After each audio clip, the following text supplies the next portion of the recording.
Mm-hmm. We're live now. Oh, already? Damn That's it. how we roll. That's how I roll. People, look, I appreciate people who show up on time, and by on time I mean early. That because there was this guy. Do you guys remember this guy? Older fellow, Rolo. When he used to show up, and yeah, whatever happened to that guy? I don't know. I'll call him though. He always returns my calls, so I'll find out. He's on his way. I'm sure. We're just early. I thought he didn't even exist. I just thought he was a hologram.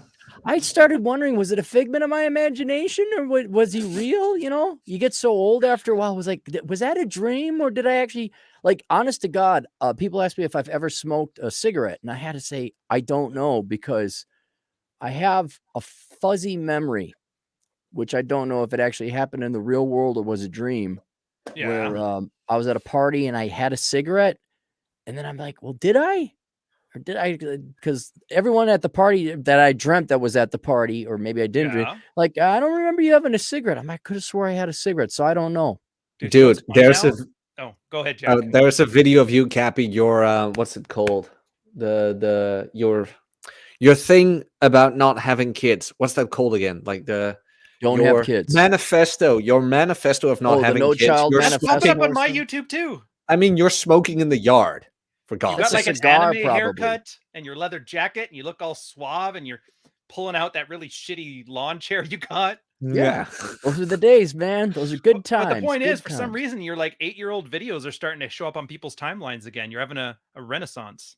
Classic Cappy. Yeah. It's like what happened to that guy? He looked very charming.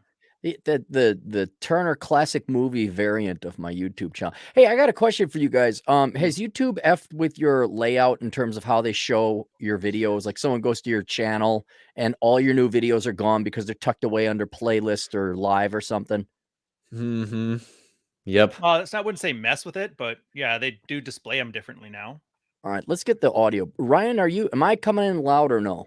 You're coming in perfect. Why am I too quiet or too You're loud? A little quiet. You could turn up your gain a little bit. I don't want to turn this up because then I'm too loud. Okay. Oh wait, that's clipping. No, wait 1 sec. I think it's the StreamYard one. I have to turn off or on the automatic whatchamacallit. Yeah, automatically adjust mic volume. Is this good or is this too loud? It's a little better. Yeah, you could even go up a little bit more. Jack, give us a third opinion here. Ryan, come in. If I go any louder than this, it starts to clip on my end. That's too loud. That's too loud. All right, maybe it's not too loud for me. Oh, you're old.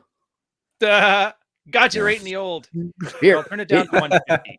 Yeah, so just for everybody to know, a lot of people like, where are you YouTube? Where are you? YouTube had some putts who thought he was going to get the blonde hair with the big boobies if they changed something that was already working. And so now, if you want to find new videos, depending on whether your favorite YouTuber either uploads them or does them live, like I do mine live, so you have to click on the live tab. If you do uploads, you have to do new uploads, because it wasn't good enough to have one page where you landed and everything was chronologically ordered. That was just too simple. Yep. You know why, right? I'm not joking. I think it's because someone at YouTube wanted to get promoted. And most first world white collar labor is obsolete and unneeded. And instead of just saying we got to cut the labor and now you take your labor and go produce new and genuine GDP that will actually increase standards of living, people self-rationalize their jobs by saying this thing isn't working the way it could or could be optimized. And so now they're starting to take things that are perfectly functional, basically a over-convoluted broken window fallacy, fixing things that aren't broke.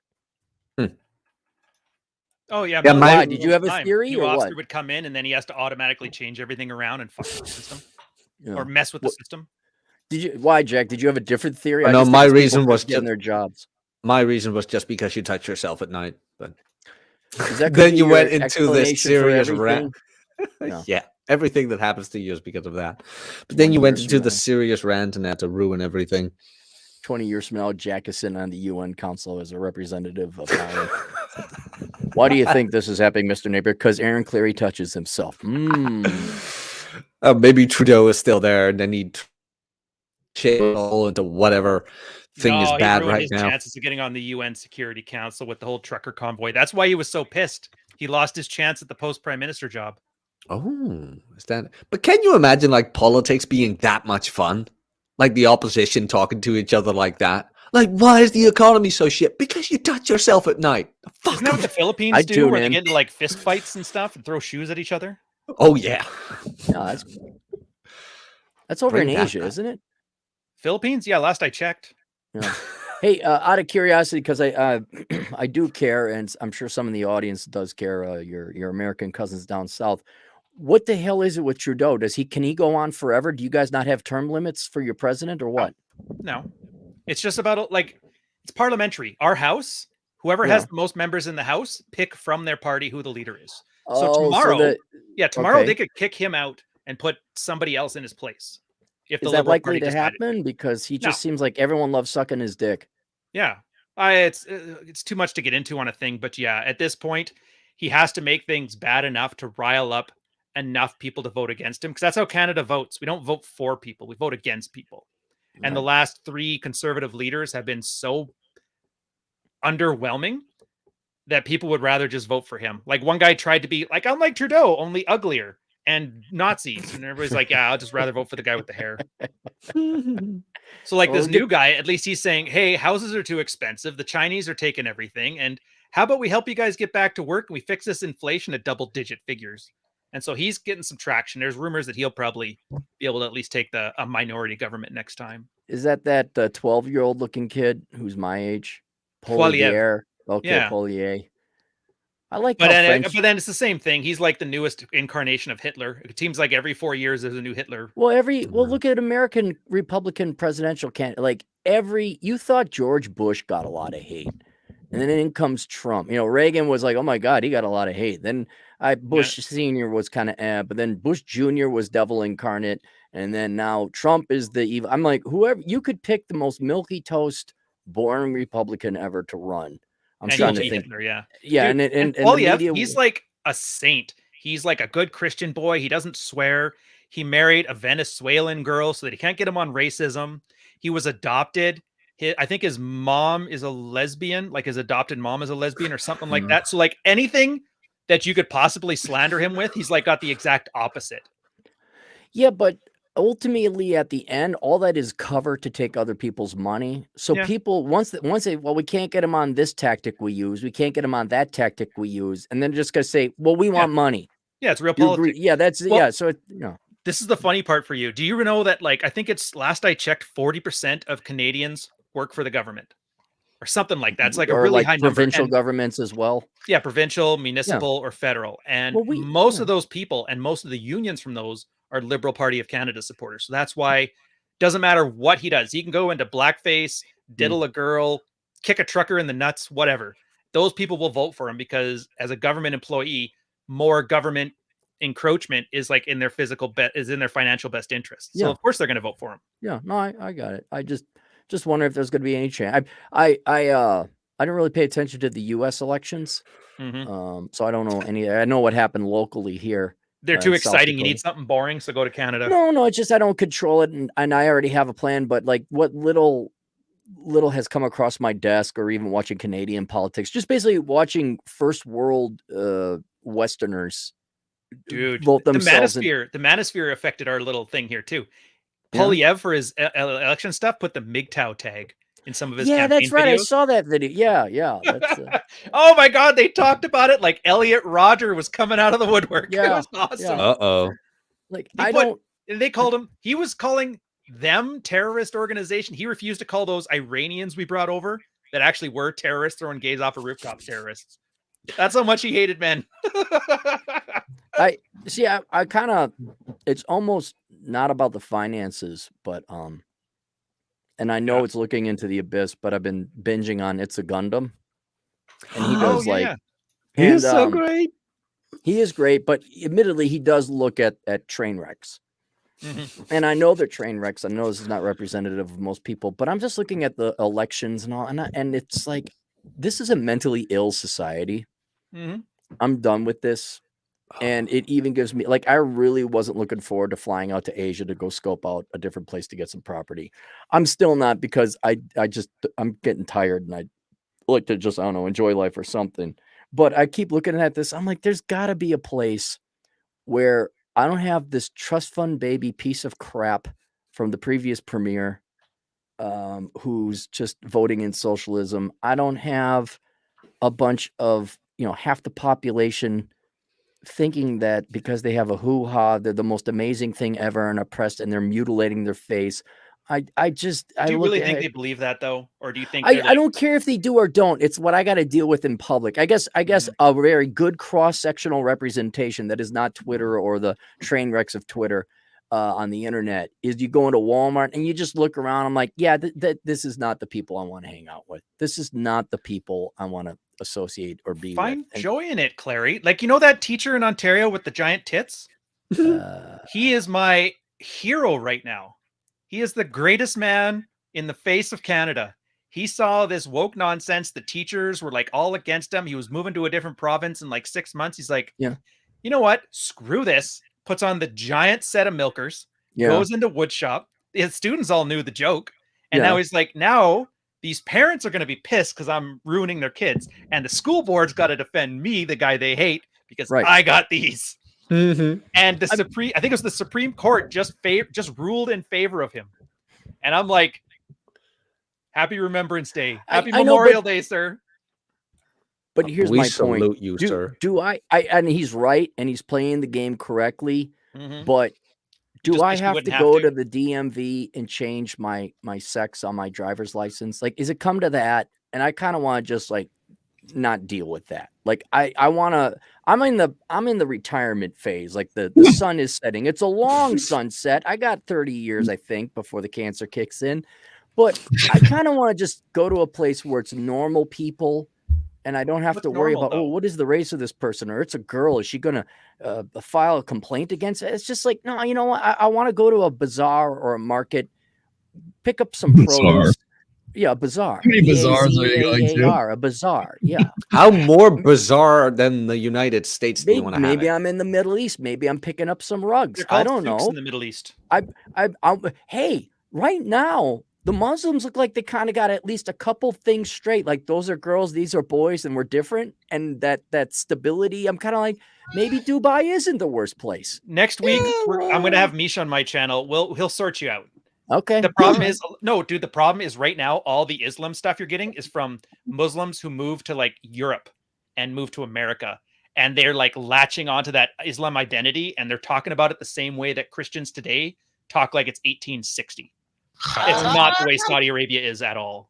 Okay. All right. Well, in any case, that's why I'm doing my global reconnaissance. I'll find out. I'm not buying any land unless I got boots on the ground or something. But I want to go to a place where there's men, women, and a small segment of other. And we all know, okay, there's an other and we respect their rights or whatever. It's not, what is it? I think like 1 in 5 Zoomers think they're not straight. And of course, not 1 in 5 Zoomers are not straight. The vast majority of them are straight. 1 in 5 Zoomers are using a made-up gender or claiming to have a gender so they could be popular. I don't want to live in that world. I don't want these people wiping my ass. Well, you did though in the 2000s. Remember Wiggers? Too late. Yeah, those Wiggers were all like, well, they were the same thing. They were just trying to act like rappers.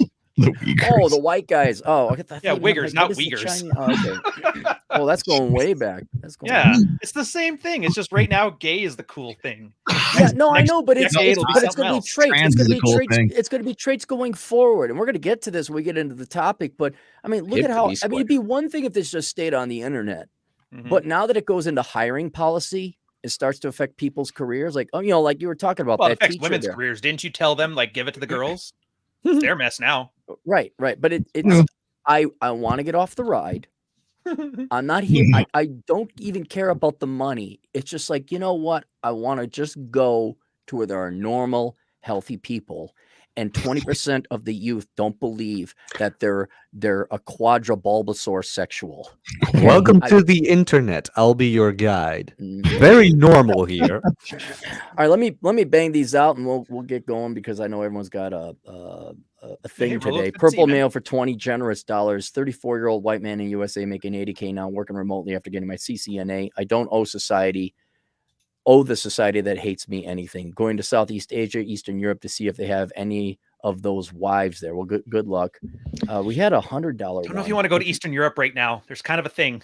They're kind of a thing. I There's know. kind of a thing happening. Look, right now. Ryan. Are you gonna be Mr. Actually? Technicality. Can you just roll with it today? Can you just roll with it? Because he wants to get his dick wet? Like, Jesus, man. Taiwando, €2. Are we discussing the sperm shortage today? No. Did you guys see that? The black sperm shortage article? No.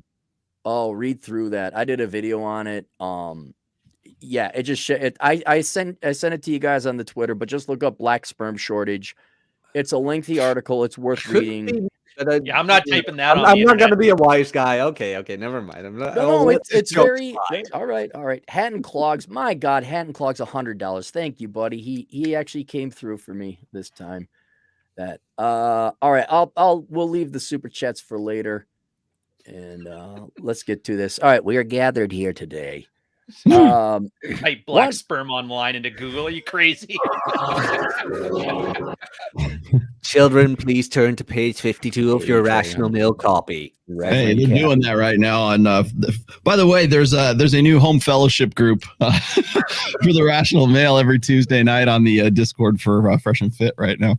Oh boy, home fellowship. Literally, they get together. There's a lot of them too, man. Like I had a Big Mo and Icy hit me up and asked me if I would come in the chat. So I've been in a couple times, but like they get together every Tuesday evening. I want to say it's probably like 9 p.m. Eastern time, and they just read through a couple chapters of the Rational Mail. They talk about it, and then sometimes I'm in there to answer questions. It's quite an interesting experience. I've said this before, Rollo, and I was kind of hoping your book on religion would go that route, but it was a completely different angle you were taking on it. I do believe the red pill is going to replace religion in the West. It's not that Christianity is going to go away, but I'm talking about a regular weekly service or sermon with Saint Rollo and Saint Ryan and all that, and you know the canon and the text and everything, because it is actually practical.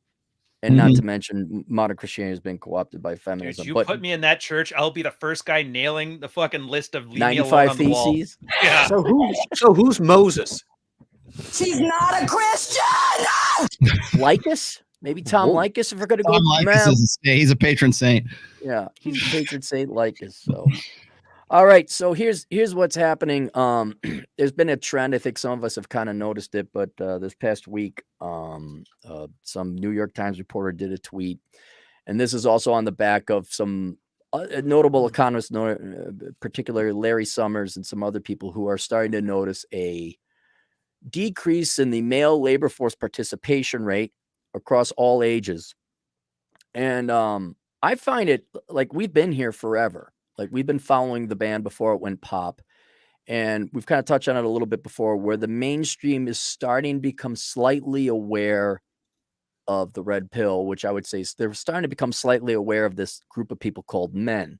And they're not quite there yet. And so the main question, or the thing they're posing, especially as it pertains to the economists, is like, well, where are all the working men gone? Why aren't men working? And so with my background in economics, I'm like, it's like you're missing your right arm. Like, are you aware you're missing your right arm? Because I know the economic consequences of half the population going into ketosis or hibernation. So I want to ask you guys a couple questions and kind of feel this out. But also, as it pertains to the role that not only men today, but going on in the future, if society doesn't kind of wake up and say like, oh yeah, men are half the population, we might want to consider, their interests and preferences. What kind of role should men be playing in the economy going forward? Do you think we're not working? No, we are. Well, us or like the general population? The men, the 70% of men or whatever. Oh, well, yeah, maybe I should. Yeah, the labor force participation rate for men has been going down since they've been recording the data consistently, at least in the United States, in the late 40s, I believe. Yeah. Now, a lot of that has to do with increase in technological advancement, computers, and things like that. But most notably is the younger labor force participation rate of men, 18 to 24, I believe, is that cohort that they look at. And combined with a post-COVID closing. Like they thought everyone's going to snap back and go to work, and that has not happened. You see a significant bump up if you look at the data, where young people, young men and older men are just like, no, not going back. Well, here's the thing though. Are they not working, or are they not part of the mainstream labor force? There is that, like, what do you qualify? There's some measuring. I think it's the shadow economy. There is a shadow economy. Yeah. Like you're drop shipping, bro, or you're working under the table, but there's some veracity to it. This is a real one, because otherwise corporate America would not be bitching and whining about the lack of employees. And you see it too, where people like restaurants are closed. Something's that were 24 hours a day, they aren't anymore. I know this is maybe going a little bit more esoteric or 2 times removed. Yeah, we did print off a lot of money. Yeah, that did cause the inflation, but we're not producing as much stuff as we used to as well. There's the production side as well. People just focus on the money. So, and especially in fields like housing, I think the housing shortage across all Western nations is very acute, because men just aren't going into the trades. And let's be honest, ladies, right? Physical labor? No, you got to save the world and help out the minorities. I mean, let's be, you're not going to do your own plumbing. So this is real. This is legitimate. There are less men than there should be in the labor force right now. And they're just starting the economists are just starting to become aware of this. Yeah. Of course, when the money starts, when it's an economic issue, then suddenly everybody has men's interests at heart. well, that's what I don't even think it's at that point yet. Do you think this is like they actually care? Like No. you're saying, oh my God, men are in it, or is it more like kind of a curiosity? Like, oh, look, the chart went down here. I mean, do you guys think they genuinely care, or is it more just like, oh, that's interesting, I wonder what that's about? No, I'll opine a bit here. I've been kind of on this. Actually, I think it was started with me and Ryan about a week ago when we were talking about the women in academics and the rise in the inconsistencies, let's just say, and was it the crisis of replicability? I hope I'm saying replication. I just say replication. It's Validity. Crisis of replication. Well, the thing is, like, right after our show, like people started like sending me all kinds of data sets and like articles and everything, and not just like the ones from as far back as like 2012, which is when we started, but like all the way up to where we're at right now, so within a 10-year range. And so now people are like starting to like pay attention to that shit, right? They're starting to pay attention to the fact that we have more women in psychology, we have more women in academia, and we've had at least 10 or 15 years of women who have essentially dominated, like for Aaron Clary's clarification here, the soft fields, not the STEM fields, not the hard education so much, but I mean, women tend to focus on like communications, humanities. They tend to focus on like psychology, work avoidant, social work, sociology, math avoidant, people oriented. That's why we call Karen and HR because it's human resources, and that's what women tend to go for. They go for people things, whereas men go for things, right? And so when we were talking about the crisis of replication, and then the fact that it's also creeping into the hard fields now, like STEM fields. And replicating those very easily reproducible experiments that have been around for forever. Now suddenly 2 + 2 is 5, right? Now everything is the subjectivity, it used to be constrained to like my truth versus the truth, right? It's like, live in my truth, now live in my truth is in the hard fields. It's now in like the American workplace. It's now in academia. It's been in academia for forever, but now my truth is superseding like logic, like mathematics, like STEM field, science, technology, engineering, and mathematics. So now that's all relative. And so what we're really seeing is sort of this conflict of like emotionalism versus like rationalism and empiricism. And the problem now is the empirical realities of things, such as like, say, a transgender swimmer who is the 463rd swimmer in men's swimming is now the #1 swimmer in female swimming, plus God knows what else. We're fucking crushing it out there. Yeah, it's awesome. Exactly. And so what that represents is that's just the tip. That's the shot across the bow right there. So what we're looking at now is you've got guys like there's a guy who I've been sort of focusing on recently. His name is Richard Reeves, and he was just on Bill Maher not too long ago, and he's been making the rounds because he's got this new book called Of Boys and Men. And it's really kind of it's almost a lighter version or a rehash of Dr. Warren Farrell's The Boy Crisis, which was around since what 2018, 2019, I think, Jack. But so it's basically a reheating of that. The difference is Richard Reeves is a classic liberal and has been a liberal progressive for a very long time, and he's part of the Brookings Institute and is a thinker and a philosopher and a writer and everything else. And now he has no other choice but sort of to like focus on the fact that, fewer and fewer men are in the workforce, as we were just talking about with that tweet, Aaron. And then we look at the labor statistics. We look at education, 60-40, although it's actually worse than that because everybody wants to quote like 60% of women are in universities. No, they're enrolling. Who's staying in once they get in there? It's graduation rates that you really need to focus on. I'm not this bullshit enrollment rates. You need to look at who's graduating, not who's enrolling. So when you look at who's got the master's degrees and doctorate degrees, it goes up to like 70-30 at that point. So we want to look at this and we want to sort of like soften the numbers a little bit. But the reality of it is that more and more women are becoming more and more educated. But does that translate? And this is a question for Aaron. I had for Aaron actually is, does that translate into dollars and cents? Because for the last, certainly since the 50s or the 60s, we've seen a higher education, like university degrees, as a path to getting out from one socioeconomic level to the next. Is that necessarily true now? Because I'm pretty sure that guys like Andrew Tate or John from Our Life Dating, or hell, even me, I have a college degree. I don't know about Aaron, but I'm pretty sure those guys don't, and they're making a shit ton of money. So is it now a path to more earnings? Is it a path to a better life? Is it a path to like being better educated? And I would say probably within the last 10 or 15 years, the answer is probably no.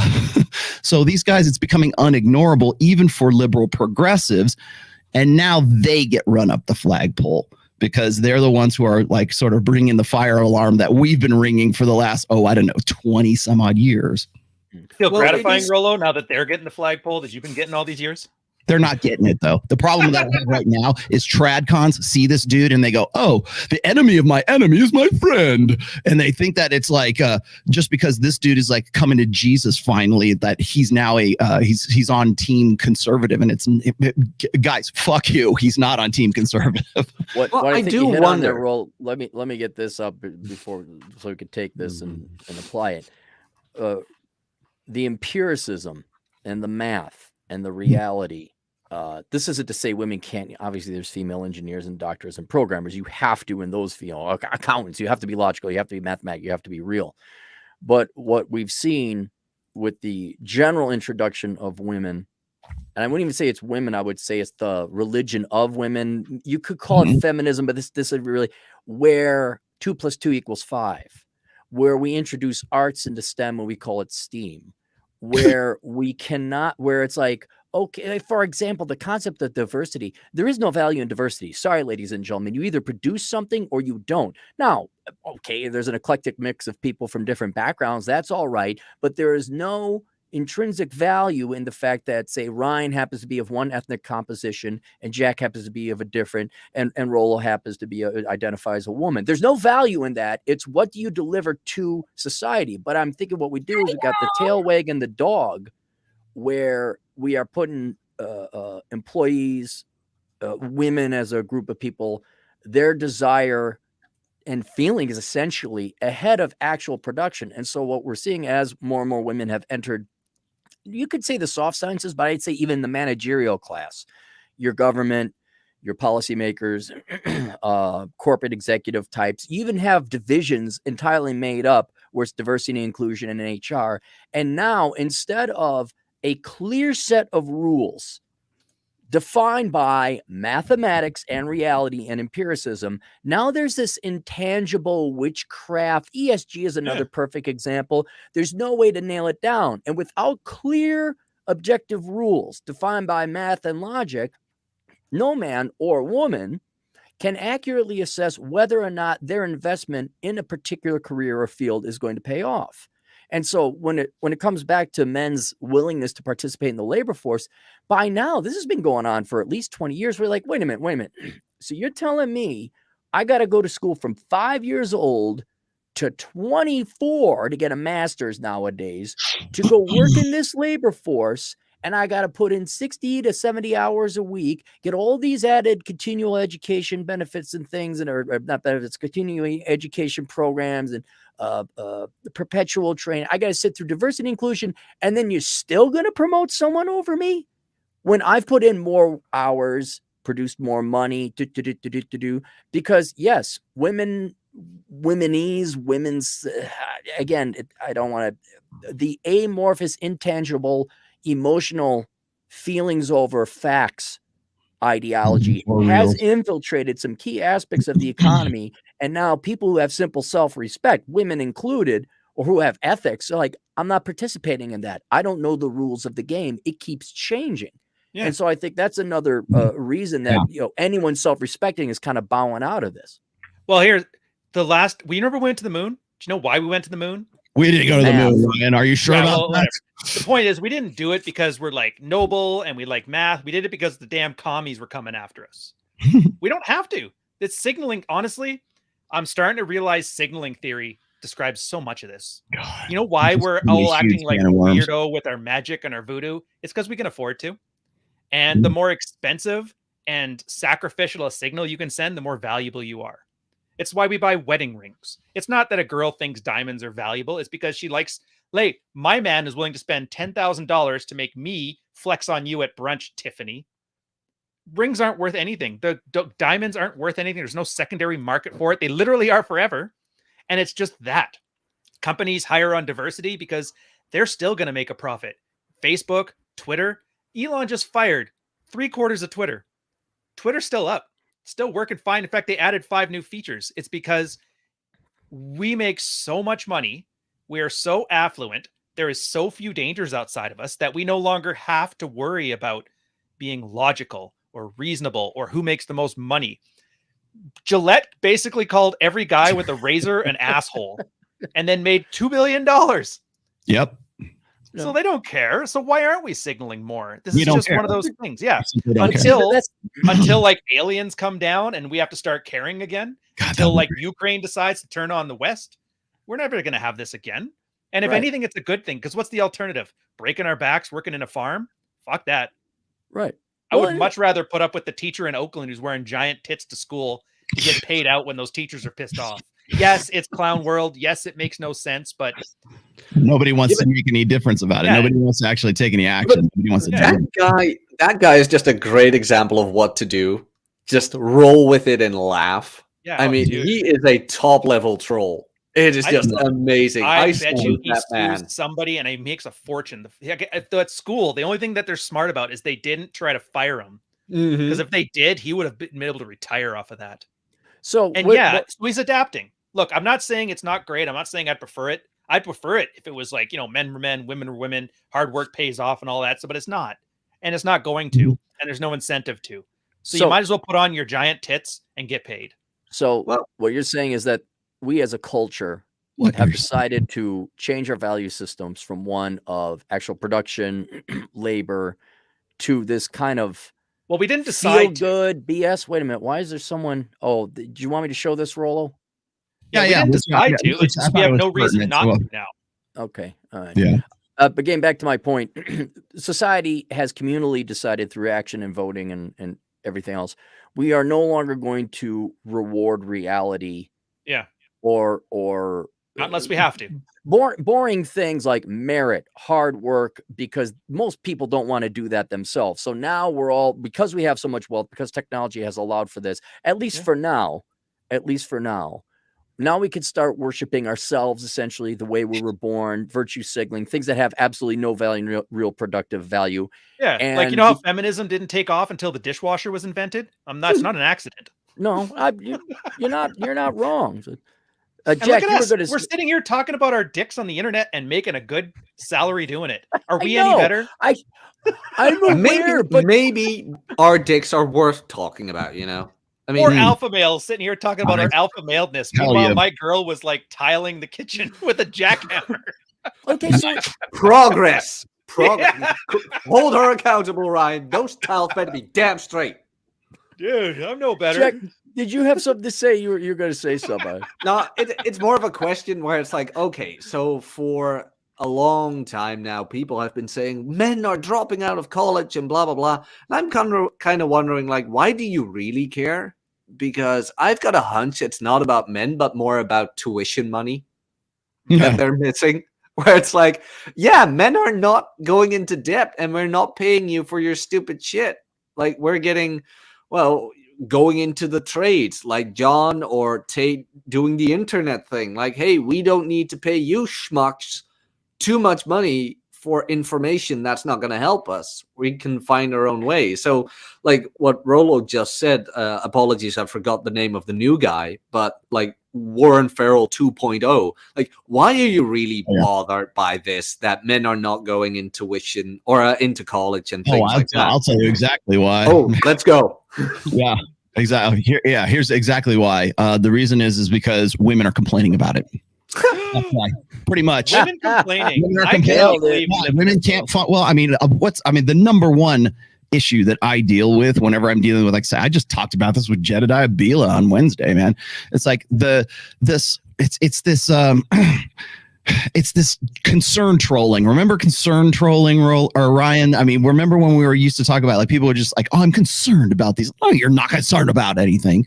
It's because they're not concerned about the state of men. They're concerned about the state of women, because the state of men is so shitty and women can't find good husbands. They can't find that guy that what Sheryl Sandberg said would be waiting for them when they were 29, 30, 31 years old, and nothing's going to be sexier. Once they're done banging the bad boys and the not good for you guys and the commitment phobic guys, basically the bad boys, and those guys are not forthcoming now, like Sheryl Sandberg said they would be back in 2014 in her book Lean In. And so now, because we don't have those guys as readily available, now there's a problem. Now suddenly we're going to look at the state of men. How come they're dropping out? Oh, is it because feminism went too far? Oh, poor men. It's always about, like, them being victims, and they can never, like, you can't complain as a guy, and there's, just take it on the chin, brah, or otherwise you're not like a real man. We'll tell you how to be a real man. And it's just the same back and forth bullshit, but it's based on one thing. Women need better choices when they get to be 35, 36 years old. And it's time for them to have babies and settle down, because it's no longer 29 anymore. Now it's like 38 or 39, because we can freeze our fucking eggs, right? Did you see Jennifer Aniston? Yeah, a good example right there. You got Jennifer Aniston on the cover of what was that, Men's Fitness? I don't even know what it was. But here she is. She's like she's at least my age. I mean, she's got to be pushing like mid 50s right now. She doesn't look bad for what she's kind of got a horse face, but here she is talking about, like, oh, I wish I could have had babies. Oh, I wish I would have done it differently. Poor women, because she couldn't find she couldn't lock down Brad Pitt. Yeah. And so we're supposed to feel sorry for her, but the long and the short of it is even when I'm looking at guys like Richard Reever, I'm looking at these people who suddenly want to take a keen interest in the state of men. They're not doing it because they want men to be better men. They're doing it because they need better quality men, so women can go forward with their life plans and have a guy who's actually making a good chunk of change, who actually went to school, who can carry on a conversation, and who's actually interested in the unconscionable contract that is marriage today. That's why they're concerned, not because of the actual, oh, we're poor men, we got to help these guys out. That's not their motivation. Their MO, their incentive is to help women, not men. So let me delve deep into this.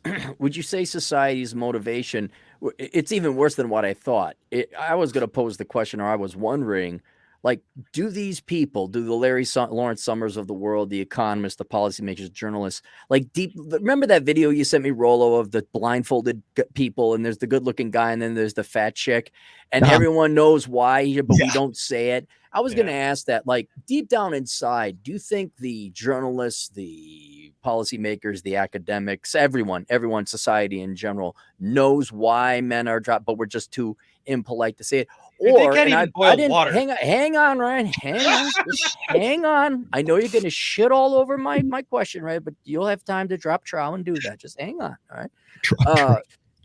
It's like, okay, do they deep down inside know? Or, and this could be it too, they have been in such an echo chamber and have been given such misinformation or the wrong information, or they don't even consider, like, I really wonder if men are just truly wallpaper, like they're not considered in any sociological thought experiment or modeling or research or anything like that. Like, they're truly that clueless. Like, they don't know. It really is a Scooby-Doo mystery. They don't know, with a fat lard ass, all the women walking around like Buffalo and Walmart. Oh my God, why are men working? But now this is even worse. You're saying they're just beginning to pay attention to it now because women are complaining, which means there wasn't even a deep down inside they knew, or they truly didn't know because out of ignorance. They didn't care. They didn't know. And it's only now that women are in trouble or want that now we're going to start paying attention to this. Yeah, because men aren't cooperating. I think it was Dalrock who said this at one point. Ryan, remember when he said feminism would be so great if men would fucking just cooperate with it? Why don't you do what I say? Exactly. It's like, if you guys would just be better men and cooperate with feminism, then everything would be perfect. Yeah. So Why can't you be normal? So society is truly that clue. They're so far gone. Like, this is blindsiding the largely, mainstream and the normies. Cappy, Yeah. these are the same people who told you that the jab would work and otherwise you'd kill grandma. And you're really surprised? No, I'm just saying, these are the same people who had the chance to tell Biden to F off, yet it was like a red dripple. It's like, society is showing you every day what it really wants. Govern me harder, daddy. I'll one-up you on my own team. You have doctorates in economics, heads of Harvard, former government Clinton admin. These guys are actually surprised there's inflation when we printed off that much money. Yeah. You know, like I'm leaning more towards they're just that clueless and stupid and naive. Clary, I know you have friends. I'm not shitting on you here, but like, have you ever had a friend who you knew his girlfriend was cheating on him?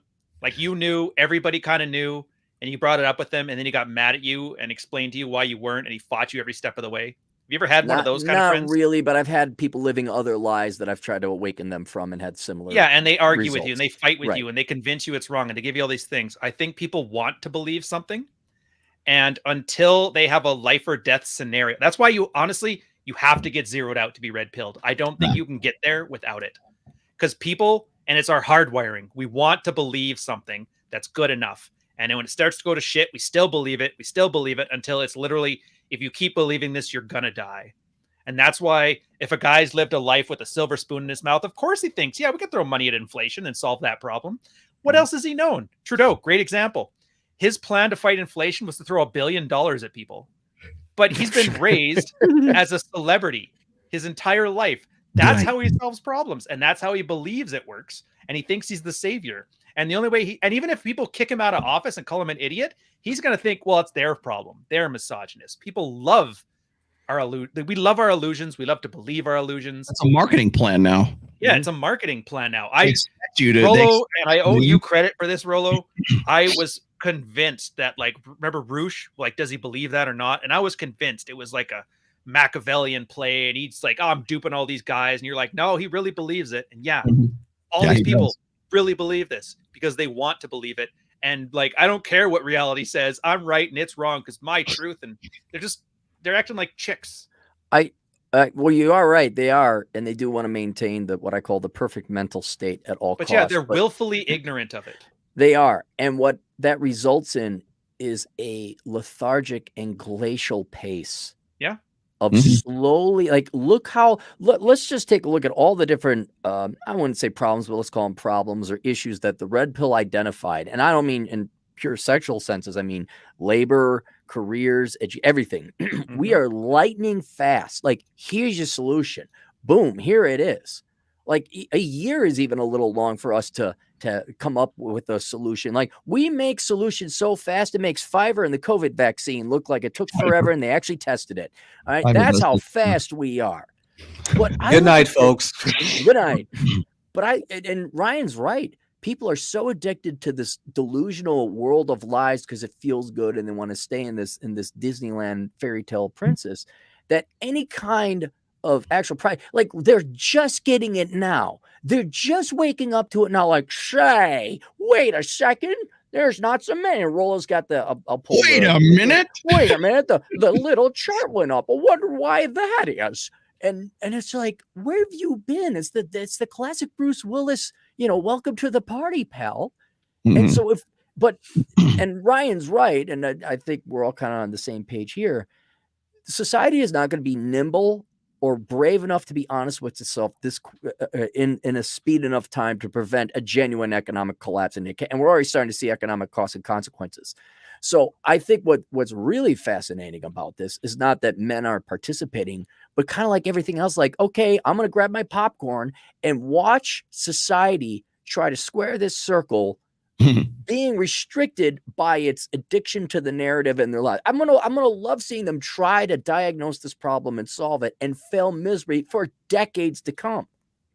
But is this like actual unemployed men?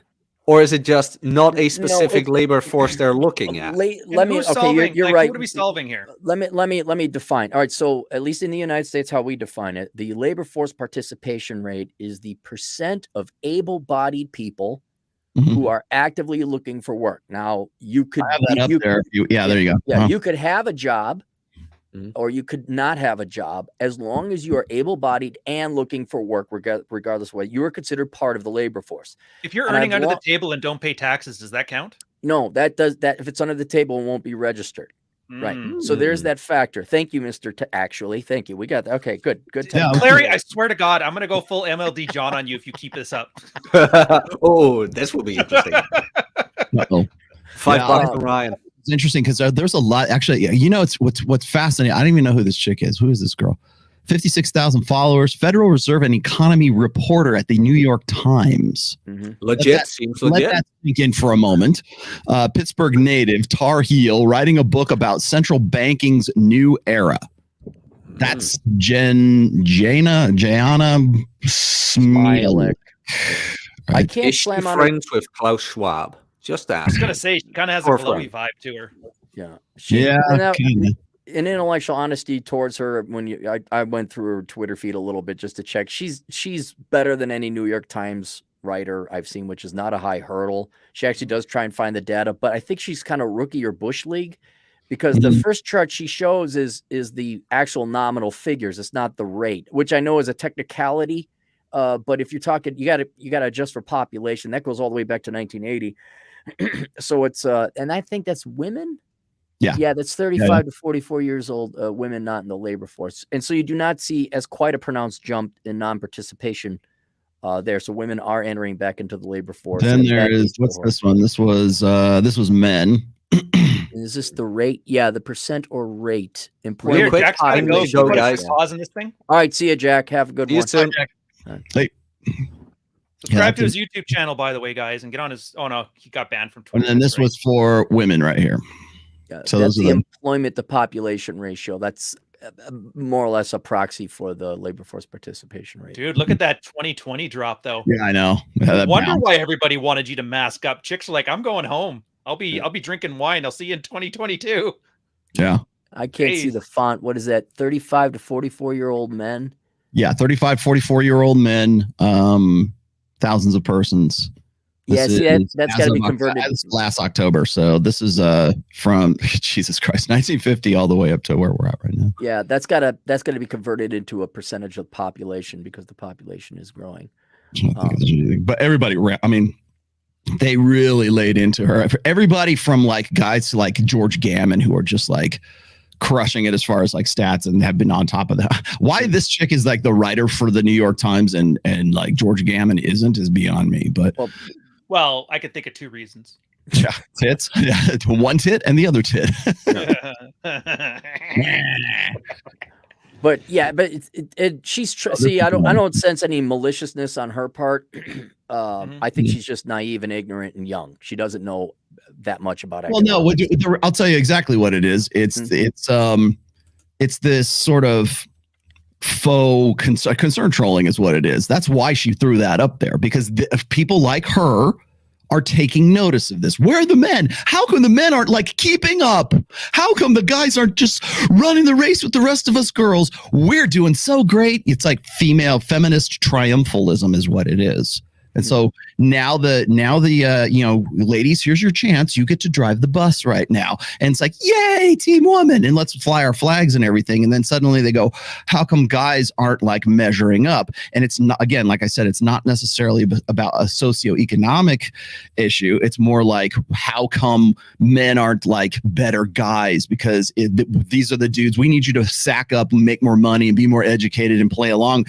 Participate with gynocentrism, because it would work if you guys would just participate more.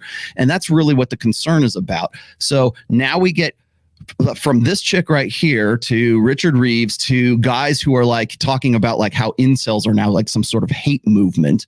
And so it goes from all the way from the dregs of the black pill doomer incel set who are being slowly radicalized into some sort of like, shadow army somewhere by the National Security Agency or the FBI or whatever else, all the way up to this girl right here who has like, well, look at the labor statistics. What's going on here, guys?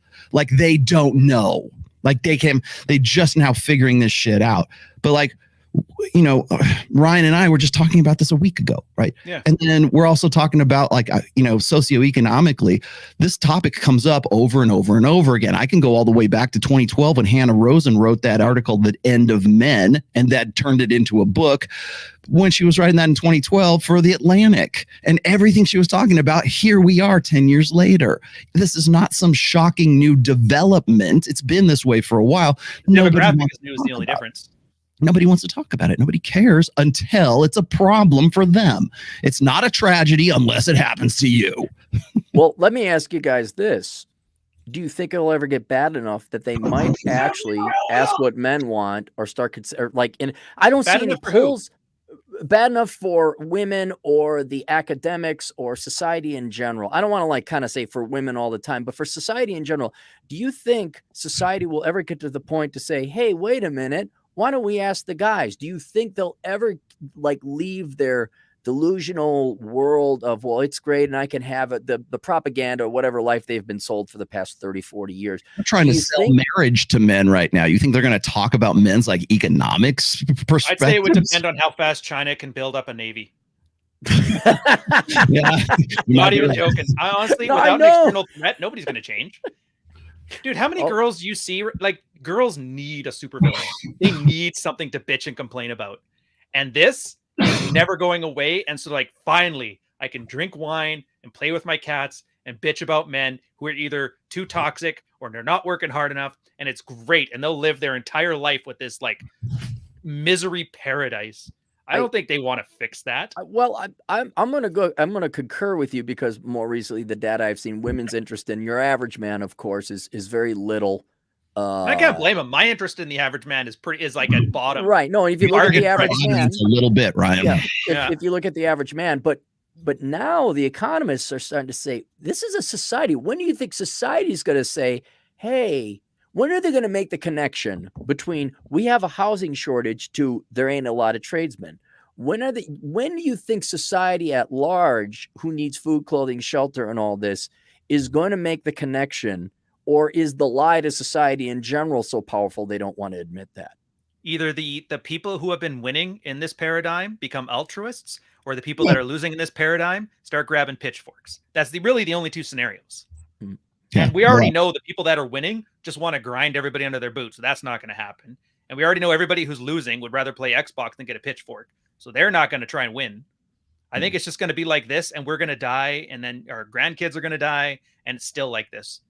And China's military is going to suck because they can't even build condos right now. And it's just going to keep going on. The market's going to stay irrational far longer, we're going to stay, what's the economic thing? the market could stay irrational longer than you could stay solvent. Long you can stay solvent. Mhm. Yes, Yeah. absolutely. I think yes. we're gonna have that. I think we can sit here and wonder, what if we could be so much better? We could be on the moon and have flying taxis. It's never gonna happen because Well, we're cavemen. We're Mars. cavemen with iPhones. That's Yeah. it. well, What do you and expect from us? there's an element of like boiling the frog versus like shocking the frog. And I think that's kind of as we have a continual decay in economic production and standards of living, adjusting for technology, which is a different concept, which kind of moots it. But it seems like, well, okay, it's fine. It's fine. It's fine. There's not going to be this big, massive shock. Maybe COVID would have done it, but we printed off so much damn money to keep people at home. And we have the convenience to have China making all of our stuff. If there isn't a shock, I don't think people are going to, the society, the communal intelligence, the consciousness of society is going to be shocked to say, wait a minute, well, there's a real problem here now. Yeah. So Ryan, I don't think you're wrong. I think it will be generations, just a slow, gradual decay without that's how anyone we getting survived slapped this whole across the time. face. What's that? That's how we survived this whole time. Do you remember there was this old reality show, Naked and Scared? I think I've mentioned it to you before. Where they got a bunch of people, threw them out in the jungle with just a pair of underwear and had to do it. And there was this one guy who kept trying to climb trees and get mangoes. And the girls were just bitching. It's like, dude, you got to be lazy to survive. And in like a week and a half, they had to get rid of him because of his kidney issues. He was going to die out there because he exerted himself too much. Lazy people survive. We've survived our entire human species because we were the laziest ones that got the least amount of work done to get the most productivity out of it. So it's like diabetes now. Our instincts aren't working for us. It'd be great if we could all have like the Protestant work ethic, but it's not rewarded for. Nobody really wants it. And all the dreams we have are all like philosophical and like visionary stuff. It's not practical. Yeah, exactly. Yeah, it's like esoteric. Yeah, we have I think it was Rob Henderson is, I believe he's still writing his book about this, but it might even be his like doctoral thesis or something. But he's into what's called luxury beliefs. And we have the luxury to believe in transgenderism. We have the luxury to believe in gynocentrism. We have the luxury to do a lot to to talk about how being overweight is okay, healthy at any weight, right? Healthy at any age. That's a luxury belief. We can afford to believe in that crap right now.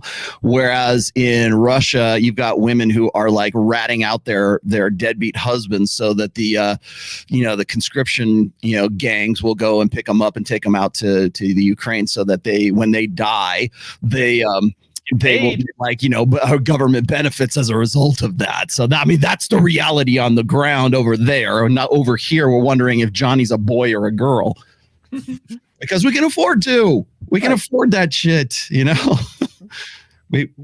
I think I've been seeing, like I said, I've been watching a lot of this rhetoric is starting to come out now, I think, on the more liberal side. So I watched Richard Reeves and Bill Maher. I did a segment on it on my last show last Sunday. And what I think is funny is you got Bill Maher, who's on there, who actually brings this guy, Richard Reeves from the Brookings Institute to talk about his book. Basically, he's on a book tour. I get it. But he's talking to him, and the first thing out of Bill Maher's mouth is this. He says, "Oh, it's so difficult. Why can't we even have this conversation? It's so difficult, blah, blah, blah, blah, blah." Right. And then, the conversation proceeds for another minute or so. And then Bill Maher proceeds to say like, "Oh, make me yuck it up." Right. Like, "Oh, men, ha, ha, ha, men like this. Oh, men are mad." And he starts, the standard, I don't say, black pill doomers would call it shaming, but it's the standard, like, so he answers his own questions. What you're beer saying. and tits masculinity is what it is, right? And so it's like one liner and joke after the next. It's like, that's why we can't talk about this, because you're a dumbass and you don't take this shit seriously. You would rather get the yucks on your show than you would to actually talk about real fucking issues, Bill Maher. And that's why I have a real problem with that dude, because he's been a fence rider ever since he started that show. Which is weird. Remember when he was the guy who got canceled from Disney? They canceled for saying that it's not cowardly to bomb yourself or whatever. Yeah. I miss that Bill Maher. That Bill Maher was fun. I think it was back in the 90s. Again, the thing that gets me is like, I've also, and I got a copyright strike for this. I did another breakdown of something Bill Maher was talking about, because I think he was talking about like, the state of men, they're not participating in the labor force anymore. And I think it was like on the heels of what Tucker Carlson was talking about when he was doing his End of Men thing, or it was like a few years ago. And And everybody thought all of a sudden that, hey, Bill Maher's turned the corner, right? He's finally come to our side, and everybody wants to turn this son of a bitch into an ally. And I'm like, guys, just because like the enemy of your enemy is not your fucking friend. But Tate just converted to Islam. This is totally changes the game. He's one of us now. Forget it. Yeah, I mean, Bill Maher is now a conservative. Everybody's it's like everybody's just looking to recruit. Well, I mean, that's the last stage, right? Is to convert to some religion, is to Orthodox Christianity. That's why Judaism's the only thing left for me. So I guess I'm gonna have to join the tribe. Asshole, you left me to Scientology, Zoroastrian, Odinism. That's what I'm gonna be in. Yeah, so it's just I think right now it's it's the topic du jour. So you got mainstream people talking about stuff that we've been talking about in the manosphere for, well, in my case, at least 2 decades. 2 decades. But it comes in cycles. So I expect this shit. By the way, as soon as we get into like the latter half of 2023 and the election cycle starts ramping up, or revving up, all this is going to go away, because now everything's going to be about some other issue, and people are going to be more concerned about like social and political issues. But for right now, you've got guys like Matt Walsh who want to talk about this. I'm looking at people are begging me to do some breakdown video of Jordan Peterson's new series on marriage, and I'll be happy to do that. But I know that I'm going to take it on the chin, because you sons of bitches are going to go, "Oh, you're professionally jealous again with the Petersons." And I was like, "Yeah, I'll do it. I don't care. It's a dirty job, but somebody's got to do it." It's not even Peterson anymore. They're wearing him as a skin suit, the marketing people around him. Yeah. I actually kind of feel bad for him right now. Like his daughter, he's declining cognitively right now. I really think that maybe not as bad as Biden or like that, but I think he's kind of starting to slip a little bit. So would you? The mainstream will touch red pill topics every once in a while, but there's never going to be a long term. What's that? They'll build brands off of it, right? Yeah. In other words, it'll be a segment that they can go to twice a year, almost like it's Lent in the Christian church. Now we're going to have sermons about Lent. No, seriously, it's going to be what they've been doing already. They'll be like, "Oh, we got to fill page 6. Oh, let's go to the red pill. Look at but no, because society does not have a genuine interest in this. And as Ryan pointed out, we're perfectly okay with a slowly decaying male labor force participation rate and the consequential higher costs and lower standards of living and less reliable infrastructure, even lower standards of living and reliability that happens from that. We're going to be okay with this declining standard of living. It will never be brought to the forefront to the point a serious national or international discussion would be on, and we're just going to slowly decay out. And in terms of the media, for like people that tune in here, it's going to be a nice money-making gig for us. We'll stay on top of it. There's going to be new young men and women coming into puberty every day, and they're going to be lost because no parents are around or anything like that. So it's kind of a status quo, steady as she goes, until you, me, and Rolo are all dead. Adapt and overcome, man. What else can you do? Leave as much behind as you can. Leave a legacy. Leave people something to think about. That's like the best you can do at this stage. And then, by the way, yeah, I mean, as far as like, I was on with Jedediah on Wednesday, and of course, they always want a solution. Guys, what's the easy fix, Rolo? How do we figure all this out? What's the prescription? I'm like, do you even know who the fuck I am? Yeah, let them burn, dude. Yeah. Everybody wants to go back to serfdom. Let them. Remember the 20% thing, the freedom principle? People have found that when you try, it's not even that you're competing to be the top 20%. Everybody just gets out of your way. And everybody's looking at this like, oh, this is crazy. But dude, crazy economic times, that's the best way to take advantage of like what arbitrage and inefficiencies. That means it's never been an easier or better time to not be part of the labor force, but make bank. Right. I would rather make $60,000 a year at like a 5% tax rate than make $100,000 a year at a 45% tax rate. Ask me how I know. So yeah, I don't count. I'm probably on that chart of guys who are checked out of the labor force, but personally, it's a better quality of life. It's better income. And the fact that everybody around me is a damn tard means I can have a better quality of life about it. And all I got to do is work out a couple times and then I can go get laid. And it's great. And everybody's acting like, why can't we bring things back to normal? I'm like, normal? What's normal? Where I have to go to the Korean War, come back with PTSD, have a wife in a suburb home that takes me 30 years to pay off in hopes that I get a gold watch at retirement and have a heart attack 3 years later. Fuck that. But you get to play golf in the villages for those 3 years. Yeah. Remember that story, that one about the guy who was like a fisherman and he's like, hey, why don't you make a fleet of fishing boats? The guy's like, yeah, you can make this money. And then what do I do with that? He goes, then you can retire and go fishing. He goes, I'm just going to go fishing right now. Just go fishing. Yeah.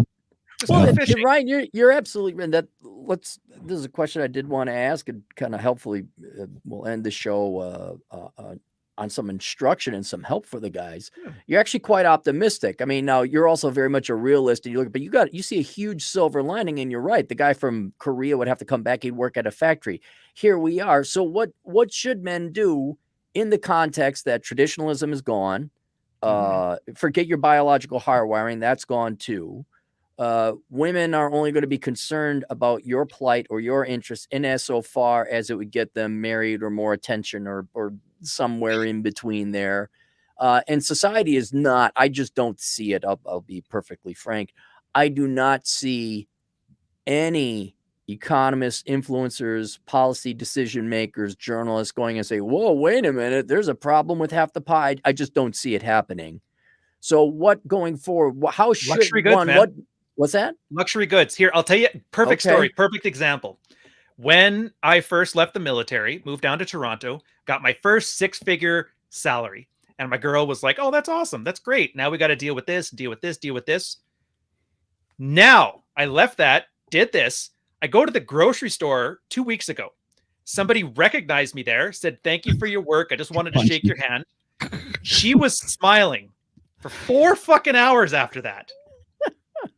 Oh, yeah. So one guy recognized me at a grocery store for being the random asshole running his mouth on the internet, made her happier than me earning 6 figures in salary. That is a perfect example of being a luxury good man. Yeah. Just talked with Allie for the last 2 weeks. She's got a 50-year-old husband with 6-pack abs that looks like a 25-year-old.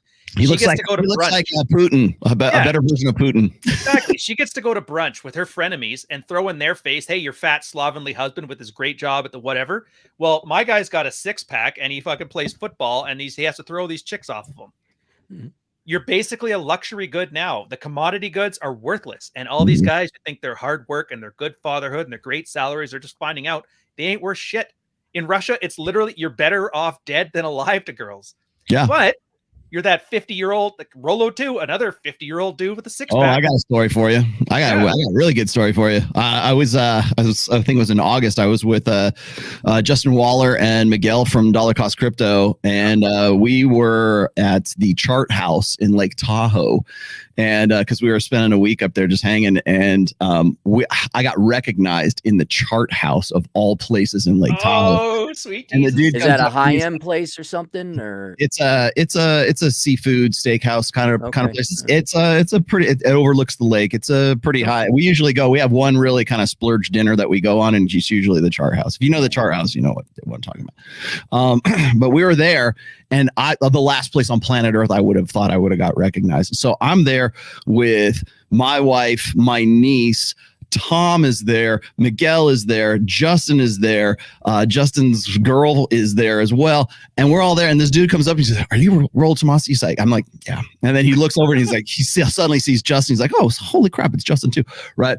But he'd seen me. Justice League on the edge. Right. And you're right, Ryan. It's like, it doesn't like I can make like I can make $500,000 more or more. And that's nice.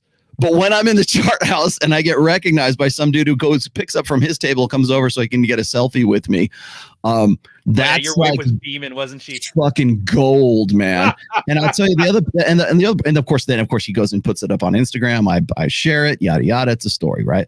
But it goes back to what we've talked before when we made the comparison of, say, like a guy who, and I'm just going to use his name here, is like say Dr. Sean Smith, right? Dude goes through 8-10 years of college to get a doctorate degree to become a clinical psychologist. Goes through all of that, all the money, all the effort, all the time, all the heartache, all the doctoral theses and everything else. Then has to get his own private practice, has to get medical and has to get malpractice insurance, has to rent a place, probably has a secretary, all this other stuff. And so meanwhile, it takes him 12 years to get to the point where he can be Dr. Sean Smith. And then he realizes that a guy like John from Modern Life Dating is already making millions of dollars consulting the same dudes that In he his had to go bathrobe. through the last 12 years of college to get to, so that he can make maybe $85,000 to $100,000, maybe a little more than that. Whereas guys like us, guys like myself, guys like freaking Tate, guys like Richard Cooper, guys like John from Modern Life Dating in his Captain America outfit is making more money than the guy who spent 12 years to go to college to get a degree so he could become a clinical psychologist.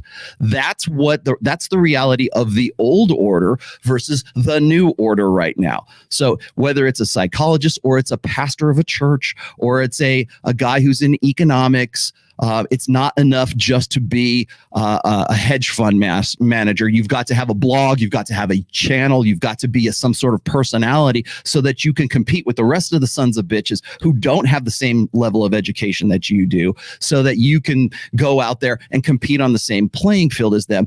Meanwhile, you've just spent 12 years of your life trying to build that up, whereas John from Modern Life Dating spent like 2 years putting it to, building a brand and makes more money than you for having done so. And I can understand why those guys get really pissed off at guys like that. I bet you the best company that sold horseshoes was probably really pissed at Henry Ford too. You know? Yeah. But here's a problem that everyone listening, we can't all be Rollo Tomasi or Ryan Stone or Justin. Like, not everyone could Most go people be don't even internet try, person, though. But what I think Rollo and you guys are saying is the old school way of doing things, to be a commodity man, go to college, you just raw material sent through the manufacturing, you come out with your MBA and your student loan debt, and your life is going to suck. Mm-hmm. And you should find alternative forms of, in this particular case, employment or career or purpose. How would that translate to someone who, okay, fine, go do your internet thing, become a personality brand, whatever else have you. What would that translate into a young man who's 18 years old, doesn't know if he wants to go to college? How would you guide What's him he then? good at? Well, What right, can he yeah. do? What should he do? What Well, can he do? We That's the tell problem. them not to go to college. We tell them not to do that. We tell them not. I mean, hell, even Aaron, I've heard you say this before. Don't go to college. Don't get a use of hell. You wrote worthless. I mean, don't go to college. Don't take on that.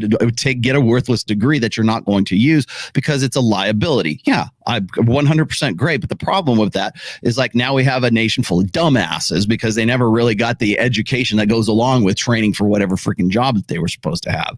And so now what I think is happening is you see these guys who did do that, or they're part of this sort of old school mindset or the 20th century mindset, and they're shocked, I say, when they see that these guys of the latter half of the millennials and pretty much all of Gen Z, that they have no incentive to do anything, or certainly not to follow in their path, because all they're saying is, hey guys, come back on the plantation. Hey guys, man up. Hey guys, we need better husbands your responsibility is to be a better man and to be the best version of yourself, because if you're not, then women won't have enough guys to marry and to settle down with and just and go into sort of this domestic bliss with, because that's the old school 20th century safe security blanket that we're still fucking clinging to right now. And they are just surprised above everything else that guys don't want to sign on for that. And so then we have to demonize them. They're incels. They're dangerous. They might go out there and become the next Elliot Rodger. They might become the next Alec Manassian. And if it's not, they're going to get radicalized, this growing beta male uprising. If they're not that, then they are guys who are like, hey, come on, man, we need to get back to traditional Christianity. We need to get back to traditional whatever. We need to save the West. And even those guys, they can't get the average dude on board with that either, because there's no fucking incentive. And until people start realizing that there's no earthly reason for guys who are very hyper aware of this stuff and their own conditions, where's the meteor? We need that's what we need. We need a natural disaster. We need a war. We need something that levels the playing field so that there is an incentive for guys to go, you know what? Maybe if I sacked up a little bit and now the conditions are different, it might be worthwhile. I get it when black pill doomers say, the juice ain't worth the squeeze, because that applies to a lot more than just getting with chicks for these guys. It's also participating in society.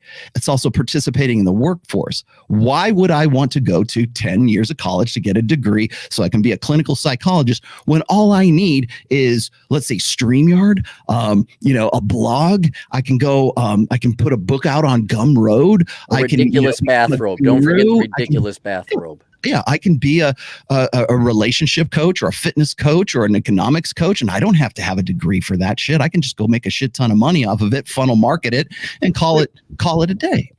I can give you examples of this. Here, I'll put it in the chat.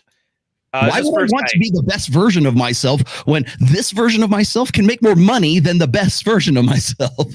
There's this account here. It's exactly what you're talking about. What if alt history? He has no degree. He's 20 years old. You know what he does? He is a voracious reader of history books, and he comes up with alternative theories on this. He does consulting for a lot of companies who want to do risk management for geopolitical things here.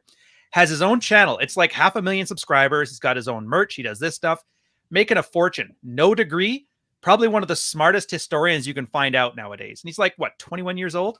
Yeah. Another example, out of the woods. The guy just decided up in one day to buy a portable sawmill. And he runs a sawmill channel. Makes more money showing videos of running a sawmill than he does by running a sawmill. And these are two people. Honestly, all they did is like, there's something I like, and there's something I'm autistically devoted to studying and getting better at, and I'm going to let people live vicariously through me. Both of them making really good salaries, making a fortune. It's kind of like us. We're sitting here talking about our dicks and how whammon ain't shit, pulling a decent living out of it. Right. But that's the point. Like, you don't need a degree. Just have something that you're good at. And if you're not good yet, get good. And then you're like showing people how you're improving. Everybody loves that Rocky training montage. So maybe you're not good at sawmilling, showing you the process of getting good at it. Now you have a skill. So you don't even have to be qualified at shit. You just have to be willing to learn. And that's how come people are so lazy that they will, and me included, will watch this sawmill guy for 4 fucking years saw wood, because I'm never going to saw wood, but I like seeing a guy who gives a shit about sawing wood. I love it when like I see like and congratulations, by the way, to Fresh and Fit for their 1 million organic subs, by the way, nothing bought. I know for a fact it's true. But 1 million subs, awesome. That's in this niche. That's an accomplishment. But I subscribe to fishing channels that are like 6 million subs. Okay. So it's like, and make quite a good living off of just taking out like some inshore boat and going, hitting redfish in the Florida Keys. Right. So if I can do that, why do I want to get a 10-year degree and become a, better society? What's in it? Like, what is in it for these guys to want to do something like that? I wish I could start a fishing channel. I would love, if I ever retire from the manosphere, you can go look for me in the Florida Keys hitting redfish and sea trout. That would be me. Eating cheesecake in the Everglades, are you? Damn it, you're right. Yeah. but I mean, you got to look at things in perspective. I mean, when you look at an account on TikTok like Drew Afawalo, I think she's like at 11 million followers right now. Dan Bilzerian, 33.5 million followers on Instagram. Why would I go to college? Why would I not want to follow at least just, even if I could get 1 million followers, you would probably live a better life right now than you would had you spent like 4, 8, 10 years in college to better society, because you feel like you owe something to, as we said, what do men owe society? Right. The answer right now is not a lot. Not a lot. At least they don't think they do. Like they owe themselves something that before they owe society anything, because society is basically to give them the big middle finger up until the point where they become a problem. Mm-hmm. Well, and what I think that's what we're hearing. I'm kind of curious how consciously aware younger men are that society just has no interest in you. They really don't. I hate to be so simplistic and black and white, but a society that would be interested in you would have asked you what you wanted. They would not be throwing up ugly women. No, I mean this like in the same thread as you. When have they ever given a shit about guys other than what they can get from you? Right. But usually there'd be a family or a community, and you wouldn't be villainized, at least. Like, you wouldn't be like, I find it highly offensive in the real sense. Why would you villainize a plow horse? Where it's, here's these young boys coming out. They're 19, 20 years old. They haven't had a misogynist thought in their life. They've done nothing but obey what their teachers and moms have told them to do. And somehow now they're part of the patriarchy and unconsciously oppressing women. So we're not confusing things with technicalities and details. Society doesn't really like you that much. Some of them outright hate you. All right. It's not that they hate, it's that they don't care. And then the they don't care. indifference is actually worse. Yeah, ambivalent. Like Rollo, Right. remember that? I think you said it. Remember the one where if you want to see what a girl is really like, see how she treats somebody who she doesn't need anything from. Yeah, I can't do anything for her.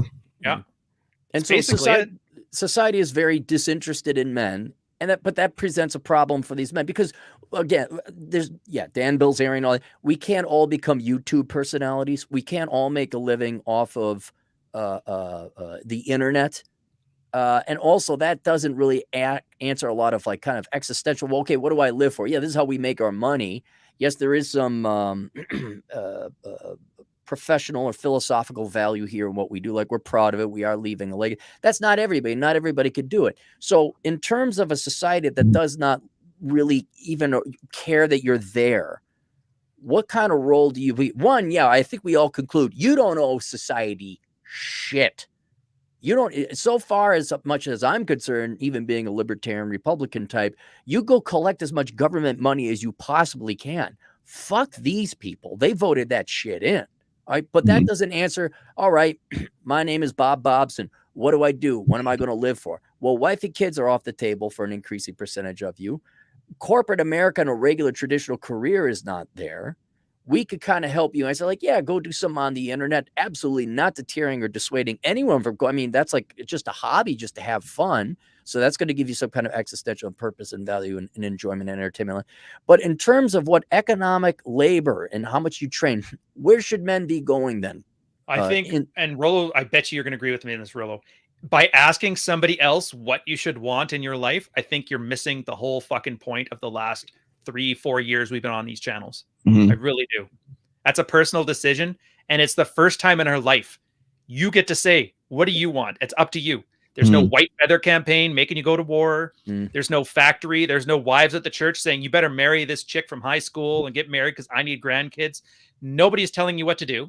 And then everybody is indifferent towards you. And everybody's acting like, this is bullshit. I want to go back to being the plow horse. They tell me what to plow. You're free. You're free, and not you, but like the guy that you're talking about, he's free and he's bitching about the freedom instead of using it. Would you say, and of course he's wasting away because he's not making any decisions? And there's wrong decisions and there's right decisions and there's better decisions and there's worse decisions. But if you haven't made any of them, you're not living life. You're letting life happen. Why guys are purposeless now? Yeah. One of the questions I constantly get. I got this from, when everybody's asking me for like a solution to all this, it's like, well, we need to stop focusing on this emotionless bullshit. Okay. Stop talking about things. Stop using words like meaningful. You're not looking for meaning. You're looking for a fucking purpose. You need a fucking job. You need a frontier to explore. You need a project to work on. You need a problem to solve. You'll find your meaning or your happiness along the way. But until you find something to fucking do, men do. Women talk, men do. Okay. Women just are, and men must become. The problem is in that becoming, guys don't know what the hell to do. Where do I start? What do I do? I can't even talk to other guys because I've been convinced by a society that anytime I talk to a guy, then suddenly I'm misogynistic, or if I relate to men on a sort of biological, evolutionary, conventionally masculine way, then I'm a misogynist for doing that. And I'm an incel for doing that. Or I'm an incel for like even bringing to light that there might be actually a real problem for modern men in Western societies today. Just by opening my fucking mouth, I get in trouble. So what are you going to do with your life, Johnny? And it's like, I don't know, because I can't even put one foot in front of the other without somebody like smacking me upside the head, calling me a misogynist or an incel or whatever else. And then on top of that, nothing looks like it's really worth doing in the fucking first place, more than what it takes for me to live a subsistence level life. So we can either find ways to make that subsistence level life like in some way meaningful, like I'm living this way because I choose to. I'm going my own way. I wasn't sent my own way. And if you can convince yourself and gaslight yourself that you're living your best life by not doing jack shit, then you got people going, hey, that sounds pretty great. I don't have to do jack shit. All I got to do is just basically what I've been doing anyways, and I'm a hero for it. Fuck it. I'm going to go and do that. So rather than like trying to find some way to sort of become a better person or become have some sort of obligation to society, which I don't think any guy really today, I don't think my so, yeah. generation would buy into that.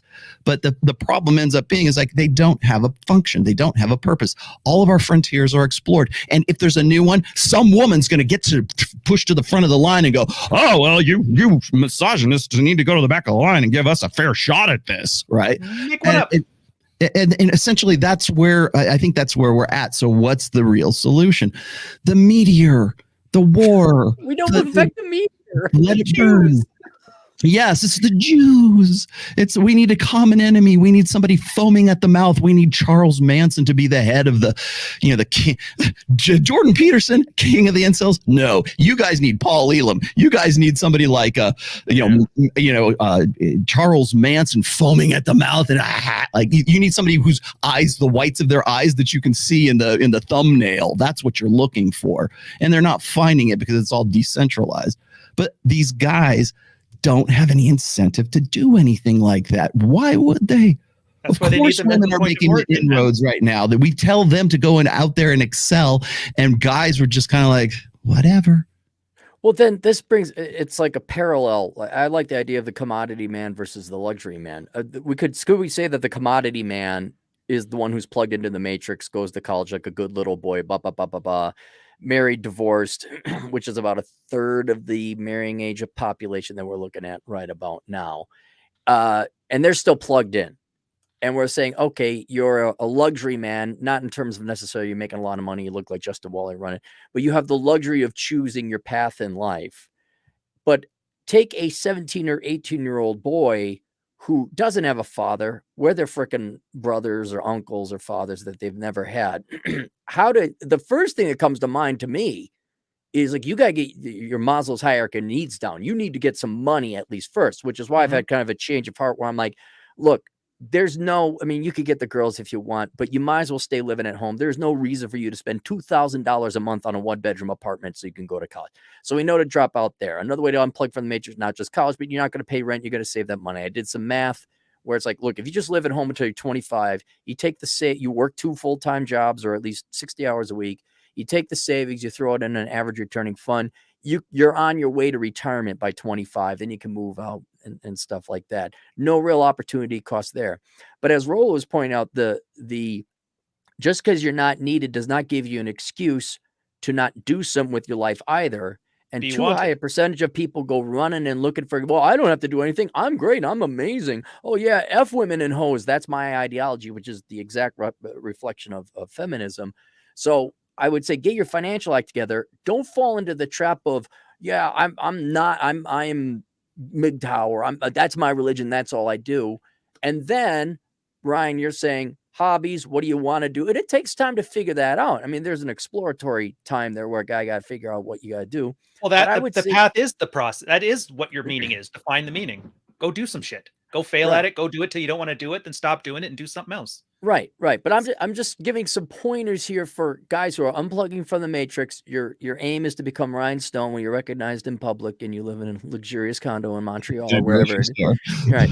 I mean, you could go into the military. You should get some kind of training. I know, yeah, it's great to be an internet person, but man, the trades are starving. You go there, truck driver, whatever. That doesn't mean you're part of the system. You are paying taxes. Yes, you're part of the matrix there.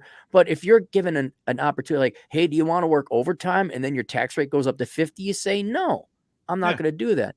And then Ryan's right. I mean, overtime, I know a lot of people want to say, well, what should I do? What should I become? We can't answer that question for you, but I can tell you it's going to be harder, a lot harder to become what you want to become inevitably if you're making $7 an hour as opposed to $70 an hour. So I'm not saying you got to plug yourself back into the matrix, but there should be some general pointers, namely a good wage, good frugal finances. I absolutely do not like, I got to live in a downtown area and be fancy or anything like that. I think those are the things that can kind of at least send them the right way and increase their chances of having that. All depends what they want too. Like your example with the 25-year-old live with your parents, save this up. Do you know how hard it is to get laid when you're living with your parents? very hard, but you can always pay for a hotel or the. Paul knows. That's true. That's true. I'm just thinking, like, to an 18-year-old guy, tell him for 7 years, put your sex life on hold. A lot of guys, me included, would rather pay that $2,000 to have my own place to take broads to. Right. I understand. Her parents' bed. But that's the point. Like, you have to make a Always works. choice. What do you want? What's the trade-offs? And then you have to be, once you make that choice, accept that that was the right choice at the time. Make Her it, husband's and then let's say you're bedroom. 20. Yeah, and you're 23 and you're like, you That's know where you what? have sex with I'd them. rather save money. These hoes ain't worth it, and go back live with your parents for 2 years, save up. It's like, you're allowed to make mistakes. You're allowed to learn from them. You're allowed to say, I didn't know at the time.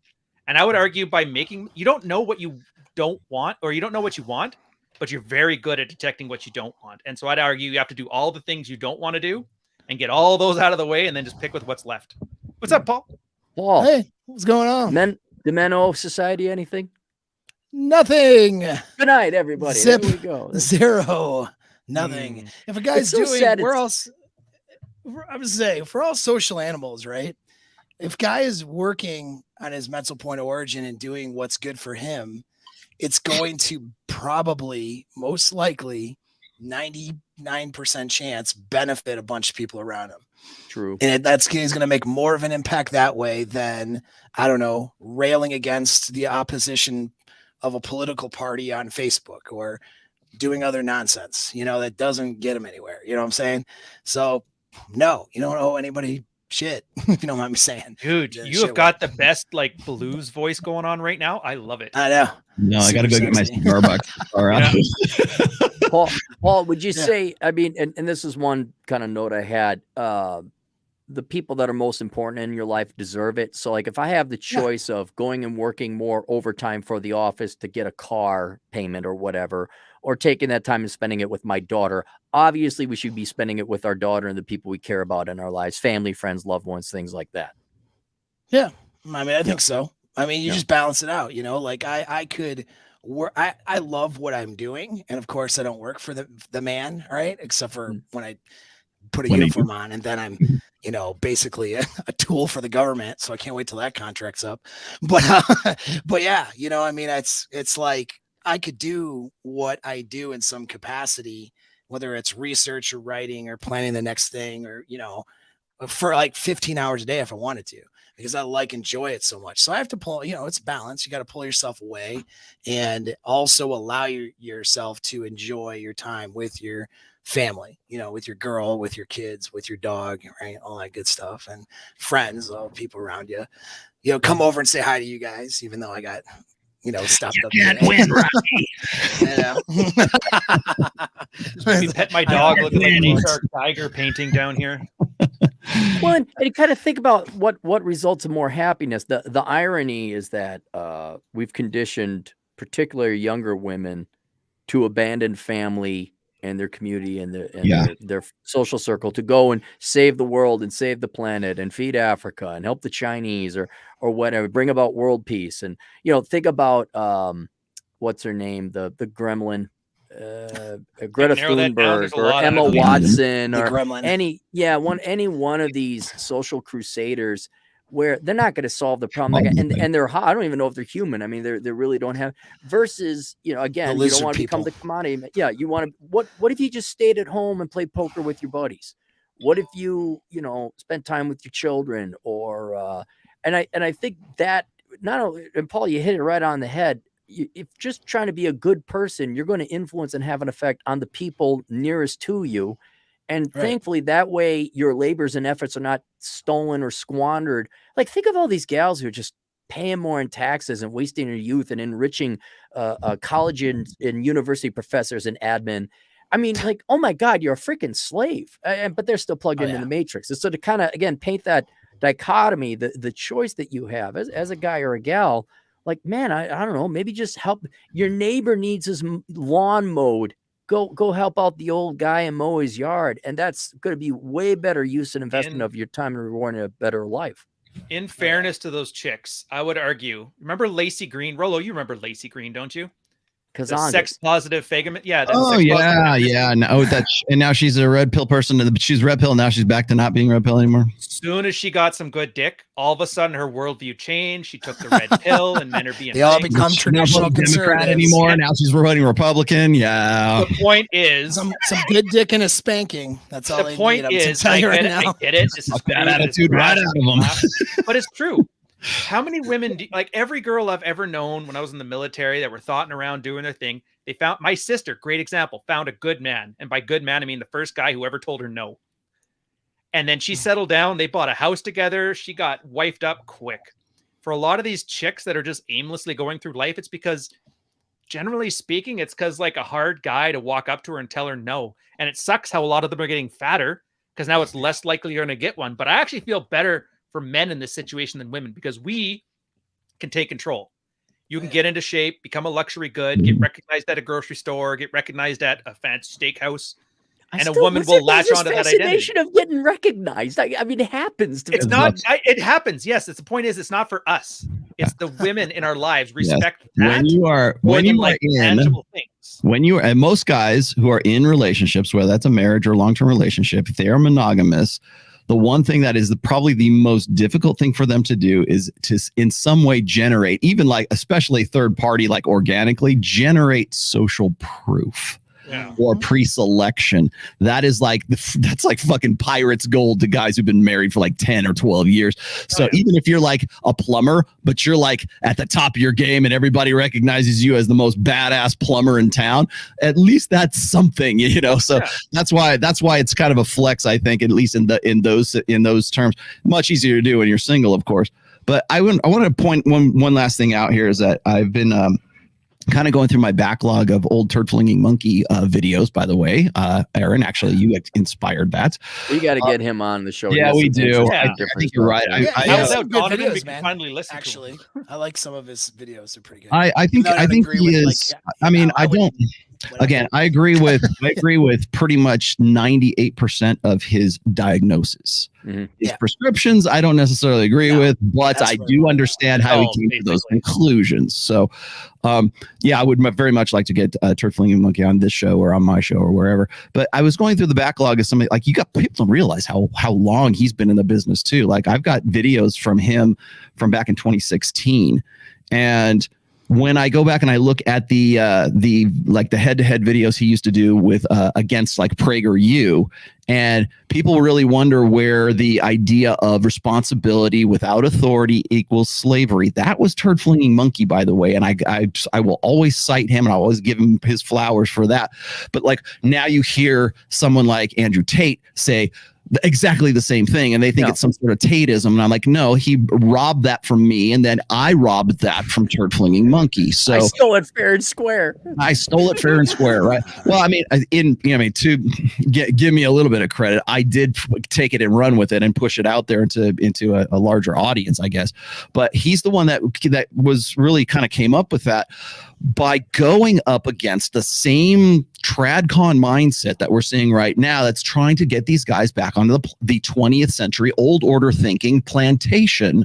And that's what he was talking about as far back as 2016, when it was like, why would I take this responsibility that you want me to in some way think is my duty and my honor-bound duty as a guy, because you're still clinging to the security blanket of the 20th century way of thinking about masculinity, because you think that that's in some way going to save the West, or it's going to in some way like right the course of the ship, when there's no fucking incentive to do so, because you will not give me the authority to effect that responsibility in the first place. And every time I bring that up, people, I've got some loudmouth bitch in the chat or something like that telling me like, what do you mean? Women have men have authority all the time. Are you saying that we have to own our women?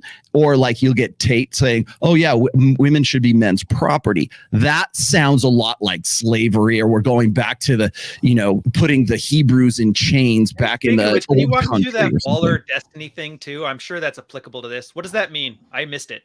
What do you mean? The Waller meme with Destiny. Oh, that was okay. So the point of that is like Justin Waller was on Jedediah Bila, And then Jedediah, of course, it's Justin Waller. So of course, Jedediah Beal, like he fits the mold of like he's the ideal dude for Jedediah Bila, whereas Destiny is like probably the polar opposite of, well, certainly Justin, but also the polar opposite ideologically of Jedediah Bila. She had like a lot of the same conversations with Destiny that she also had with Justin. Justin also, by the way, spins plates, has a main, and bang, it's closed on their end and it's open on his end as far as the polygamy or polygyny, whatever you want to call it. And so he's basically living like this lifestyle, but he delivers it like the good Southern gentleman that he is, right? Ruse, Louisiana, yes, ma'am, no, ma'am. Like that way. She has. Oh, you know what? Maybe it would be okay to share this guy. Doesn't so like, hey, I go and bang girls. Well, there's like a super chat, dude. Yeah, like, then it's a different story, right?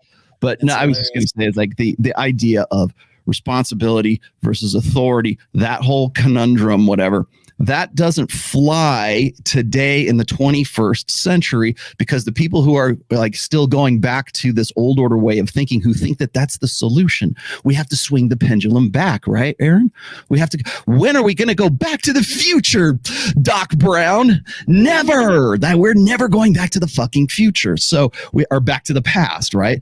So what happens is like these guys get like, they build brands and channels, and suddenly the red pill is the new hotness. They get into it and they don't understand why guys who've been in this for 10, 20 years don't want to play ball with their convictions and their emotional investments and their personality investments in that old order way of thinking. And so that's what causes the conflict right there. But again, no fucking solution, because there's no incentive for those guys to do anything like what they think should be their honor-bound duty to do. But here's an interesting question, and we'll kind of wrap it up here because I know people got to go. How much of that is just going to be a fact of old generations dying out? Like, and then all that will be to bear empirically will be the internet and red pill community. And we're not going to have a dentist. I mean, Prager's got what, 10, 15 years left max, maybe 3 or 4 more divorces in there. I laugh my ass. I forget the name of the black chick. That's the new show. It's Amala something, or not Kamala. Amala. There's already a new Candace Owens. She's heir apparent to Candace Owens for sure. She's the come up Candace Owens on Prager University, and she's interviewing Dennis Prager about Andrew Tate, and I'm like, oh Jesus. How can you not laugh at that? Just kidding me, because this is the same guy who went head to head with a guy named Turd Flinging Monkey back in 2016. Jesus. Hey, what quick Paul? Quick little trivia. A guy by the name of Peter Ferdinand Drucker. Couldn't remember exactly. That's who came up with that. He's the founder of modern management. All right, the authority without responsibility. That's at least where it's accredited to originally. He was a management guy and a business, a corporate guy, like corporate philosophy and stuff like that. Yeah. So anyway, I believe it. His teacher, Jeff Miller. Monkey picked it up. I mean, the application towards intersexual dynamics, I would say, is definitely TFU. Yeah, no, it's really good. And I mean, it's like, where did Peter Drucker get it from? It's like, it's the whole thing about converging evidence, you know what I mean? And so it's good. Well, let's go do our part. Let's do a parting wisdom and where we go. Paul, go ahead. Any final concluding thoughts where people could find you? Oh yeah. Just go to Apex Mindset, subscribe, get on my platforms, my email list. I got a free guide to how to cheat proof your relationship, getting all into that kind of stuff. So that's pretty good. And right now I'm doing a video series on conflict management in your relationships, and so that's I did part 2 yesterday. It's a bit long, but it's everything you need to know for free right there. I got things you can pay for later. My year-long mastermind groups right now there, so you can click on that link from my platforms. And I'm going to have a Alpha Mindset Summit for December. So stay tuned for that, because that's just to get you geared up for 2023. Get your mental game in order. So that's it. Cool. Ryan, any advice, wisdom for the young, because it is younger guys we're targeting here. So I'm actually targeting older guys, and I'm finding it's a much better crowd, and there's a lot more of them than you think. But my advice is that teacher in Ontario, man, Get your set of giant tits, whatever they may be for you, and put them on. And yeah, you're going to piss off the people that are going to try and shame you into doing whatever, but you're doing your own thing because it's going to work out for you. You guys joke and it sounds funny, but it's 100% true. He pissed off those same people that called him misogynist and red-pilled and whatever. And he played their own game and he's winning it. And if they decide to fight too hard, he's going to get paid for it. And I'm like, why wouldn't you do that? Don't let anybody tell you what to do with your life and just accept that whatever you do, your first couple choices are going to be absolutely wrong. And you're going to move on and you're going to learn something from it. Just always, and I hate to reference Scott fucking Adams, Mr. the incel of the week. Yeah, but he's got a red pilling of his own now. Yeah. Like, he's keep failing uphill. Dude, I'm fourth career. Graphic design, didn't work out. Military, didn't like it, didn't work out. Corporate, tried it, didn't work out. Author, tried it, like it. Didn't work out. That's the fourth career. Yeah, Still trying to figure that and one. the last thing, my second book on Frame, I have finished the manuscript. It is going to the editors this weekend. It's going to be out before Christmas. I have all this shit written down. I don't know how to edit anything. The trick, I'm just dude, like, I have like in 15 Thailand for nickels on the dollar. dude, literally well, 1,200 pages if you were to Kindle it or more. Yeah, this is going to piss you off then, because when I was writing this book, it got too big, and so now it's split into two. So the other half of the book, I'm waiting like 6 months. Don't tell Aaron that. I'll never read it. How many Kindle pages will the first one, you think? The first one, it's about 290 right now. But after the editing, and I'm about to add some stuff and a forward and whatever, so it'll probably hit 300. I would have four and a half. I got a title for your book, Ryan. Receipts. I would have, man, I really need that. I would have 4.5 volumes of shit because I literally have things chaptered out. I'd have 4.5 volumes if I would get off my ass and figure it out. Oh, you know what? One thing that I learned on that, I'm too stupid. I need somebody to help me. The best advice I got on that is writer's block doesn't exist. Writer's block is that you need to do more research, because once I put the book together, it's only been like the last 3 months. The last 9 months before that was getting all the ideas together, and now writing it out was just, I can type at 100 words a minute, and so divide that by like 65,000 words, and that's how long the book took to write. But I found most of the work. We don't need to bore people with writing techniques here. Rollo, tell some final parting advice. We still have Ryan, we need to do a very boring podcast about book creation. The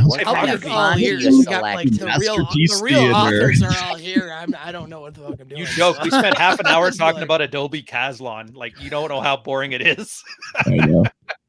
Two graphic designers discuss layout. Right. Yeah, but that's it. Sign up to the newsletter, by the way, ryanstone.com/newsletter, and you can get updates on it. You can find out what the book is about. You can get excerpts from it, so you're not walking in blind if you're into that kind of thing. Cool. And just so the audience knows, I am going to go over your super chats. I am not just going to run off with you. And you guys are allowed to stick around and field super chats, but if you have to go, I'll do that with you. That'll be fun. Rollo, any advice for the youngins out there? Yeah, I would say here's the deal. Ryan, was it inspiration exists, but it has to find you working.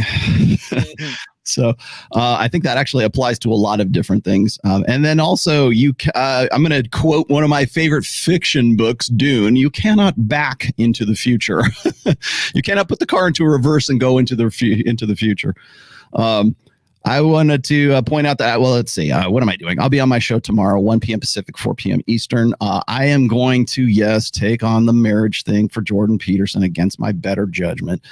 I got some other things I might talk about too, because Tim Pool was mouthing off about like how, when women are voting, single women voted for Democrats 68% at 68% or something like that. But it's not because they're women. It's because, their economic position. I'm like, dude, can you just go Occam's razor, man? It's the simplest answer. Like, can we talk about this?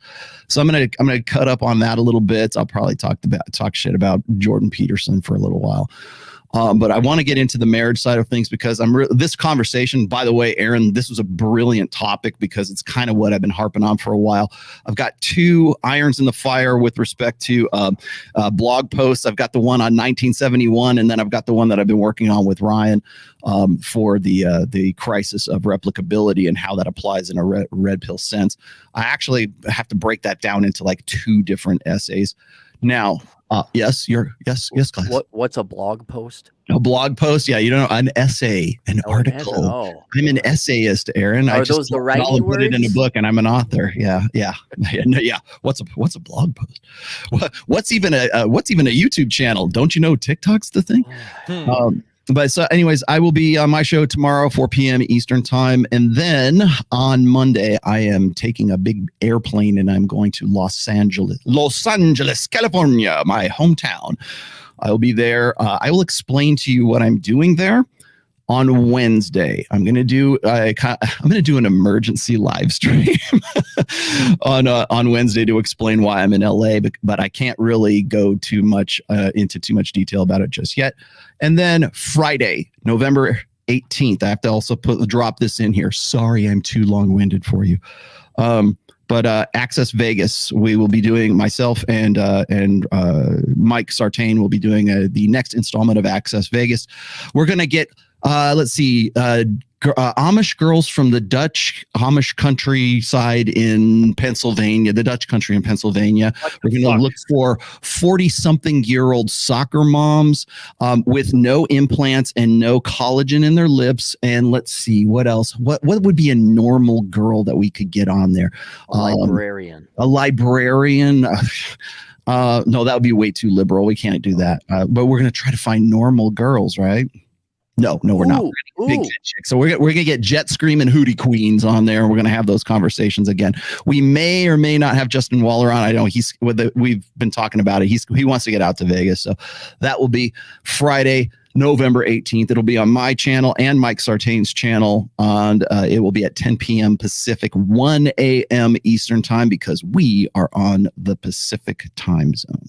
Let us get dinner or something, because I land in Vegas. Yeah, you're there too. 17th. Yeah, come down to Sticky Paws, man. Maybe we can do a show while we're there. Yeah, if we have time. Otherwise, man, I'm just okay chilling out and having fun and like golfing or hiking or But it would be cool to see the studio. I wouldn't mind with you, huh? I can't do Instagram with you. I promise I'll use Face App for you. How's that? Okay, all right. Yeah, me youngins, we like that. So. All right. I would recommend to all the young boys, absolutely, you do not owe the society anything. You should go and immediately unplug yourself from the matrix and become a luxury man, as Ryan coined. Luxury man meaning that you have the luxury to pursue your life as you see fit. I would also, even though we didn't talk about it, I would also take total advantage of the welfare state so that you can go and find your point and purpose and call in life. I wouldn't live on it forever. Like your life is going to be miserable. You contemplate putting a bullet in your head if you're just a welfare bum for your entire life. But if it helps pay for a skill or a trade or a degree, build your finances up so that you can then go ahead and pursue whatever your career passion is. And for once you actually do get to follow your passion here, cool, do it. Be frugal with your money. It's okay to live at home. I know Ryan's like, but then you won't get laid. I'm like, that's what Airbnb is for and her place is for, and you can do the finances that way. What the back of the Studebaker's for? But for the love of God, for the love of God, don't get a girl pregnant. Dorothy, I'll meet you at the outhouse in 20 minutes. Over. And that's it. And if you guys have any questions, you can contact me at assholeconsulting.com, where I will consult you for an egregious fee, but it's not going to be as egregious as what you're going to pay in student loan debt or child support or alimony. So there we go. That's it. Well, thanks guys for being on. I'm going to bang out the super chats. If you guys want to stick around, you may. Otherwise, we'll catch you guys later. What are you doing? No, people are talking about my 9-inch cock. Thanks. Oh, yeah, it's big. Okay. Trent Reznor over there. So, all right, you guys sticking around or what? Yeah. Yep. All right, well, go feel a couple of these. Come on, man, podcast. You guys know Paul. Hey, Oh, yeah. what's this guy here? He's going to be like a life coach. I want Paul to be part of this, and then we should probably also clarify something too. John was not kicked off of the show. John decided that he has logistically. Same with Rich. We are still on very good terms with both these guys. No, they just want to focus on their brands and what they're doing. Yes, they're just doing their thing. It's okay. People come and go. Yeah, we're scrolling. I want to get Paul on as sort of a semi-permanent panelist at some point. I think he's great. It's cool. JG, yeah, like $2, Cappy, check out Colombia, Medellin in particular. I don't know. It's a dream place, from what I understand. I would love to go. Pussy, I actually want to get a place down there. I've heard nothing but good things about it, but I don't want to. I don't know. South America just doesn't appetize me. Why? Do you not I like don't know. Coke? Panama. I hear great things about Slammed it Panama. with you. Dante, Chad Master of the Blood Angels, $2. Sup, Cappy. Shout to the undead in the war band. Gone Sovereign, 50 generous dollars. 36-year-old military officer here. Started off with Tom Likas, found Aaron from him, then roll. That's an interesting pathology. I travel for work, stay right in the gym. I have This is vasectomy. pathology. And isn't it pathology? No, what's the word of the path that a virus He's not follows? mentally ill. That's an interesting way to become mentally The ill. root How about a path. propensity? Isn't it what Paul, you're kind of more educated than everyone here. What is that Sometimes. called where you follow the trail, like something like a virus goes through No, pathogens or Are you talking about you're thinking, propensity to do something? Pathway? well, yeah, but it's not that. I know what you're trying to think. I know of. it's called nomenclature, like the history of words, how they've, but it's anyway, it doesn't matter. I have a vasectomy to Entomology? pursue my purpose. People think I'm crazy for it. I appreciate you beyond measure. Well, $50 is a lot of measure. I really do appreciate it. That's going to go to buy dinner and gas and everything else today. He sounds happy. What more can you ask for, really? Yeah, no, he's the type of guy who's done his thing. You know, he's got his vasectomy. He's going to the gym. He's traveling for work. I think he's got the life, and he's not. Plus, he's no longer an officer. Or no, he's still in the military as an officer. I mean, he's kind of gay, but other than that, it's great. He's lost. He cannot land out himself anywhere. Our future MD1, $5. They got what they wanted. Me bad, me not work, me not spawning babies. Men historically don't need much to survive. They do, hence paying. Yeah, that's another thing for the other side of the audience listening. The world has, at least the United States, the first world has no clue how bad your economy is going to be without men. No clue. We'll ease into it. You may not like anal sex, but you could get a big ass throbbing cock up your ass as you go inch by inch. You know, you'll $20 is $20. What the hell? $20. Ryan Bankson, $10. Mechanical engineer, United States Air Force satellites communications vet. I got walked out of my job, Raytheon, for not wearing a mask this past March. Cappy is spot on. A bachelor can live on next to nothing. Gig or GLG econ? Gig economy. Gig economy. All right. Well, I'm glad you stood up. Probably found a job right after that, especially if you're an engineer. I think etymology, ETYMOL. Entomology. Okay. That's what we're trying to. It was bothering me. I'm like, I know this word. It's the whole time I just like zoned out. It was on You're learning papers, Ricky. Like, dude, what is this word? I know this word. Anyways, that's what you meant. Pathology, also. Why not? We're all a little bit crazy. Girlfriend be sitting there. What's wrong, Paul? I can't remember this word. Shut up. Child 2020 for $5. It's an economy about nothing. I think you may have something here. That'd make a great sitcom. An economy about nothing. Soon it'll just be internet influencers, teachers, and government workers. I'm like, where's the food? The robot dogs make the food. Yeah. Jimmy Jones, $5 They complain because men are not from the form they want. They want a dude who is a teacher but makes $40,000 versus the plumber make $100,000 because the plumber is gross. I don't even think girls like teachers. Are male teachers a thing? Not anymore. 77% of your teachers from preschool to post grad school. It's only the students that want the teachers. Just that one guy with the giant tits. That's it. Yeah.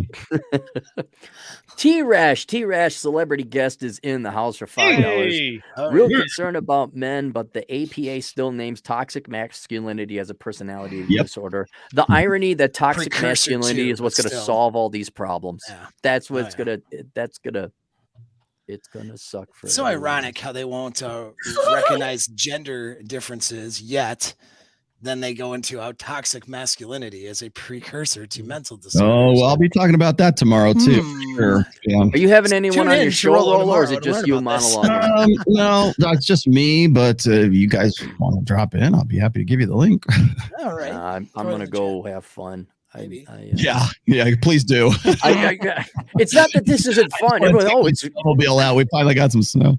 Everyone's like, oh man, this must be great. It's like, yeah, but I still want to get out of the house. It's almost noon right now. And Sam Whiskey, $10. 2 Romes have fallen, the third stands, and there will be no fourth. Oh, there'll be a fourth. Don't worry. It's all a cycle. All a cycle.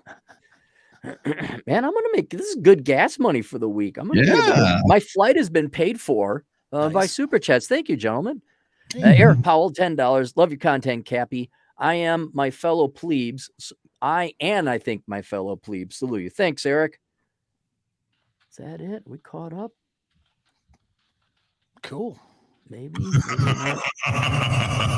We got porn spam in the chat room. Nice. Yeah. Spam, the favorite. Do I really need to talk to Undead Chronic? I mean, what's the beef there? I don't even know. Who's Undead Chronic? Yeah. I know of him, but why him? Do you guys is he part of that butt fudger network I keep hearing about? What the hell is all of this? I know I've heard the name before. I know the guy's like, I think he's he's definitely Black Pill MGTOW. I don't know. I don't tell me why I should. Kids these days. The pills. More internet people I don't understand. Yeah. We do seriously though. We do have to get swinging Cappy. We have to get feces tossing Simeon on the show one of these days. All right, one more. Stripey Cat, 30 Australian dollars. Great show and chat. Thanks, Cappy, Ryan, and Rollo. Hey. I keep getting the end of it, but then the super chats keep popping up. Oh no, that's not a bad thing. Money. I know what it's like to be an owner. I know. Farm them. Come on, guys. They're not even questions. Put the money on it. Oh yeah. Dance, you Cappy. Fuck dance. Guilty. There we go. Did you know, Mad? $2 Canadian. When is Cappy's pod with John Anthony lawsuit? What's John Anthony lawsuit? That Brazilian pickup artist that was drunk at the Denny's. I guess he is the fat kid in Brazil is suing Anthony Johnson now. I can't even John Anthony Johnson. Okay, John Anthony Johnson. Autism How'd you like to be the judge in that case? He's suing from Brazil? Yes, 2 countries, man. It's a 2-country lawsuit, so you're gonna be in deep shit. Taiwan, €2. Couch Ryan, a red pill heavyweight and lifesaver. I think I'm welterweight, to be fair. Bye, Felicia. Yeah, welterweight's 185 to 200, right? If I miss any of these super chats, go ahead and email me, fellas. But there's a lot of comments. We had. Oh, by the way, subscribe to my channel. I'm at 96,000. Ooh. Yep. Cool, if you guys don't mind plugging as charity, like hey, subscribe to Cappy. So give me over the 100,000. Then I get my plastic trinket. Would you like to know more? I can show my girlfriend. Look at this. Oh, what is it? It's a plastic trinket. Status. Hey, I got recognized. Does this turn you on? Huh? Yeah. What are you getting excited? I think there was one more. Was there one more? I think there's more. Yeah, no, I'm just scrolling through it. Oh. What's great is like people in your own life who know you, like they don't care. Yeah. Like they really don't. They're like, oh, hey, what's up? Yeah. I love it. They're more concerned about greyhounds than me. Yeah. Django Geek, $5. Answer: do what you want. It's the best time to be alive. No one cares about what you do, and you have access to everything you want with Internet Plus Passport. You know what? There is kind of a benefit to run silent, run deep. Like no one really cares. Like so you're allowed to kind of go off and do your own thing, and no one's going to criticize you. Yeah, it's free, freedom, man. Yeah. Like no one's going to give you guff if you don't get married nowadays. Your dad. They do give you guff if your girlfriend's 20 years younger than you. They will if it makes tell you. Content on channel. Especially when you just sort of go in their faces with it. They don't like that. T-Rash, $5. The purpose of life, dude, just be T-Rash. So about that article Ryan wrote a few years ago. What was the article you wrote, Ryan? He's probably referring to sex and violence, the 2 non-fungible measures of a man. It's a lot to get into, but yeah. It kind of answers this question, but it took 10,000 words to get there. Wow. Dark Knight Development, $5. Rollo, when you get a chance, can you email me about some guitar or voice lessons? I'd really appreciate it. I will email you again. Would you like Would you like to sound like I got you, Dark Knight. Don't worry. I do have your email. Sorry, I've been. All will be explained on Wednesday, and then you'll understand why I've been so tardy with my my emails. Be careful. I took voice lessons from him. Look what happened to me. Yeah, I know. I'm just kidding. Remember the blogging days when it was log in, write, and then maybe answer an occasional email? And now I was hunting Yeah. pirates back Arm then. I don't know them, about your nerd writing shit. Gotcha, bitch. Yes. Wait, no. It's probably from me. do you guys know if there's a way to like through StreamYard to just get all the super chats lined up in one shot? I don't know. Yeah, there is actually. You have to star them though. The little star that's right next to So them. as they come through, I gotta star them. and it'll put it in a holding bin for you, and then you can come back to them. Oh, shoot. That's You what guys that's can leave. for. I know you guys got stuff going on. I appreciate you guys sticking around. I Well, we just don't kind of feel need to like have we- like a meeting at some point anyway, don't we? Oh, we do. Is that Yeah, what we're that's waiting right. for? All right, let me get out of here. Well, that and I want to let's go- support you on your Secret meeting. trying to make 100,000. Yeah, Yeah, no, I right. appreciate it. Channel 1800 dumb $5. I've heard Elspeth Elspeth. likes a nice show, slow inch in the back door, but sewage happens. Who's Elspeth? I think this is an anal sex joke. I know it's an anal sex It joke, but sounds who's like an what? intersection. I know that, Ryan.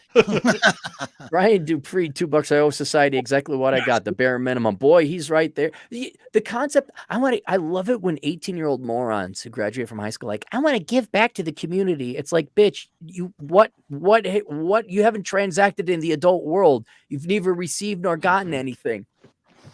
You can't handle the truth. When they want to give back to the Fucking community, that soundboard. usually means go bitch and whine for other people to pay more in taxes like me so I can go work my nonprofit job. I do not want to believe that. That quanta haha right there. That worthless. God. Oh, don't get me started. Alex This is there. all wrong. Triggered. God, I hope her sex life is horrible and she's miserable and she's mentally ill, and she is.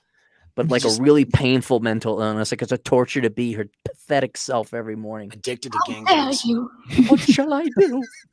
Alex there, $5. Tumblr, Buy yeah. Z books from Cappy. Great reads. Thank you, Alex. Everyone should buy my books. And sign up for my financial course through Teachable, Achieving Financial Excellence. If you want to get started on financial management, that's the first step. Boom. I think we're caught up, guys. All right. Boom. Let's end it. Boom, baby. We'll Boom. see you guys later. Tell the Toodles. story. I'll teach you how to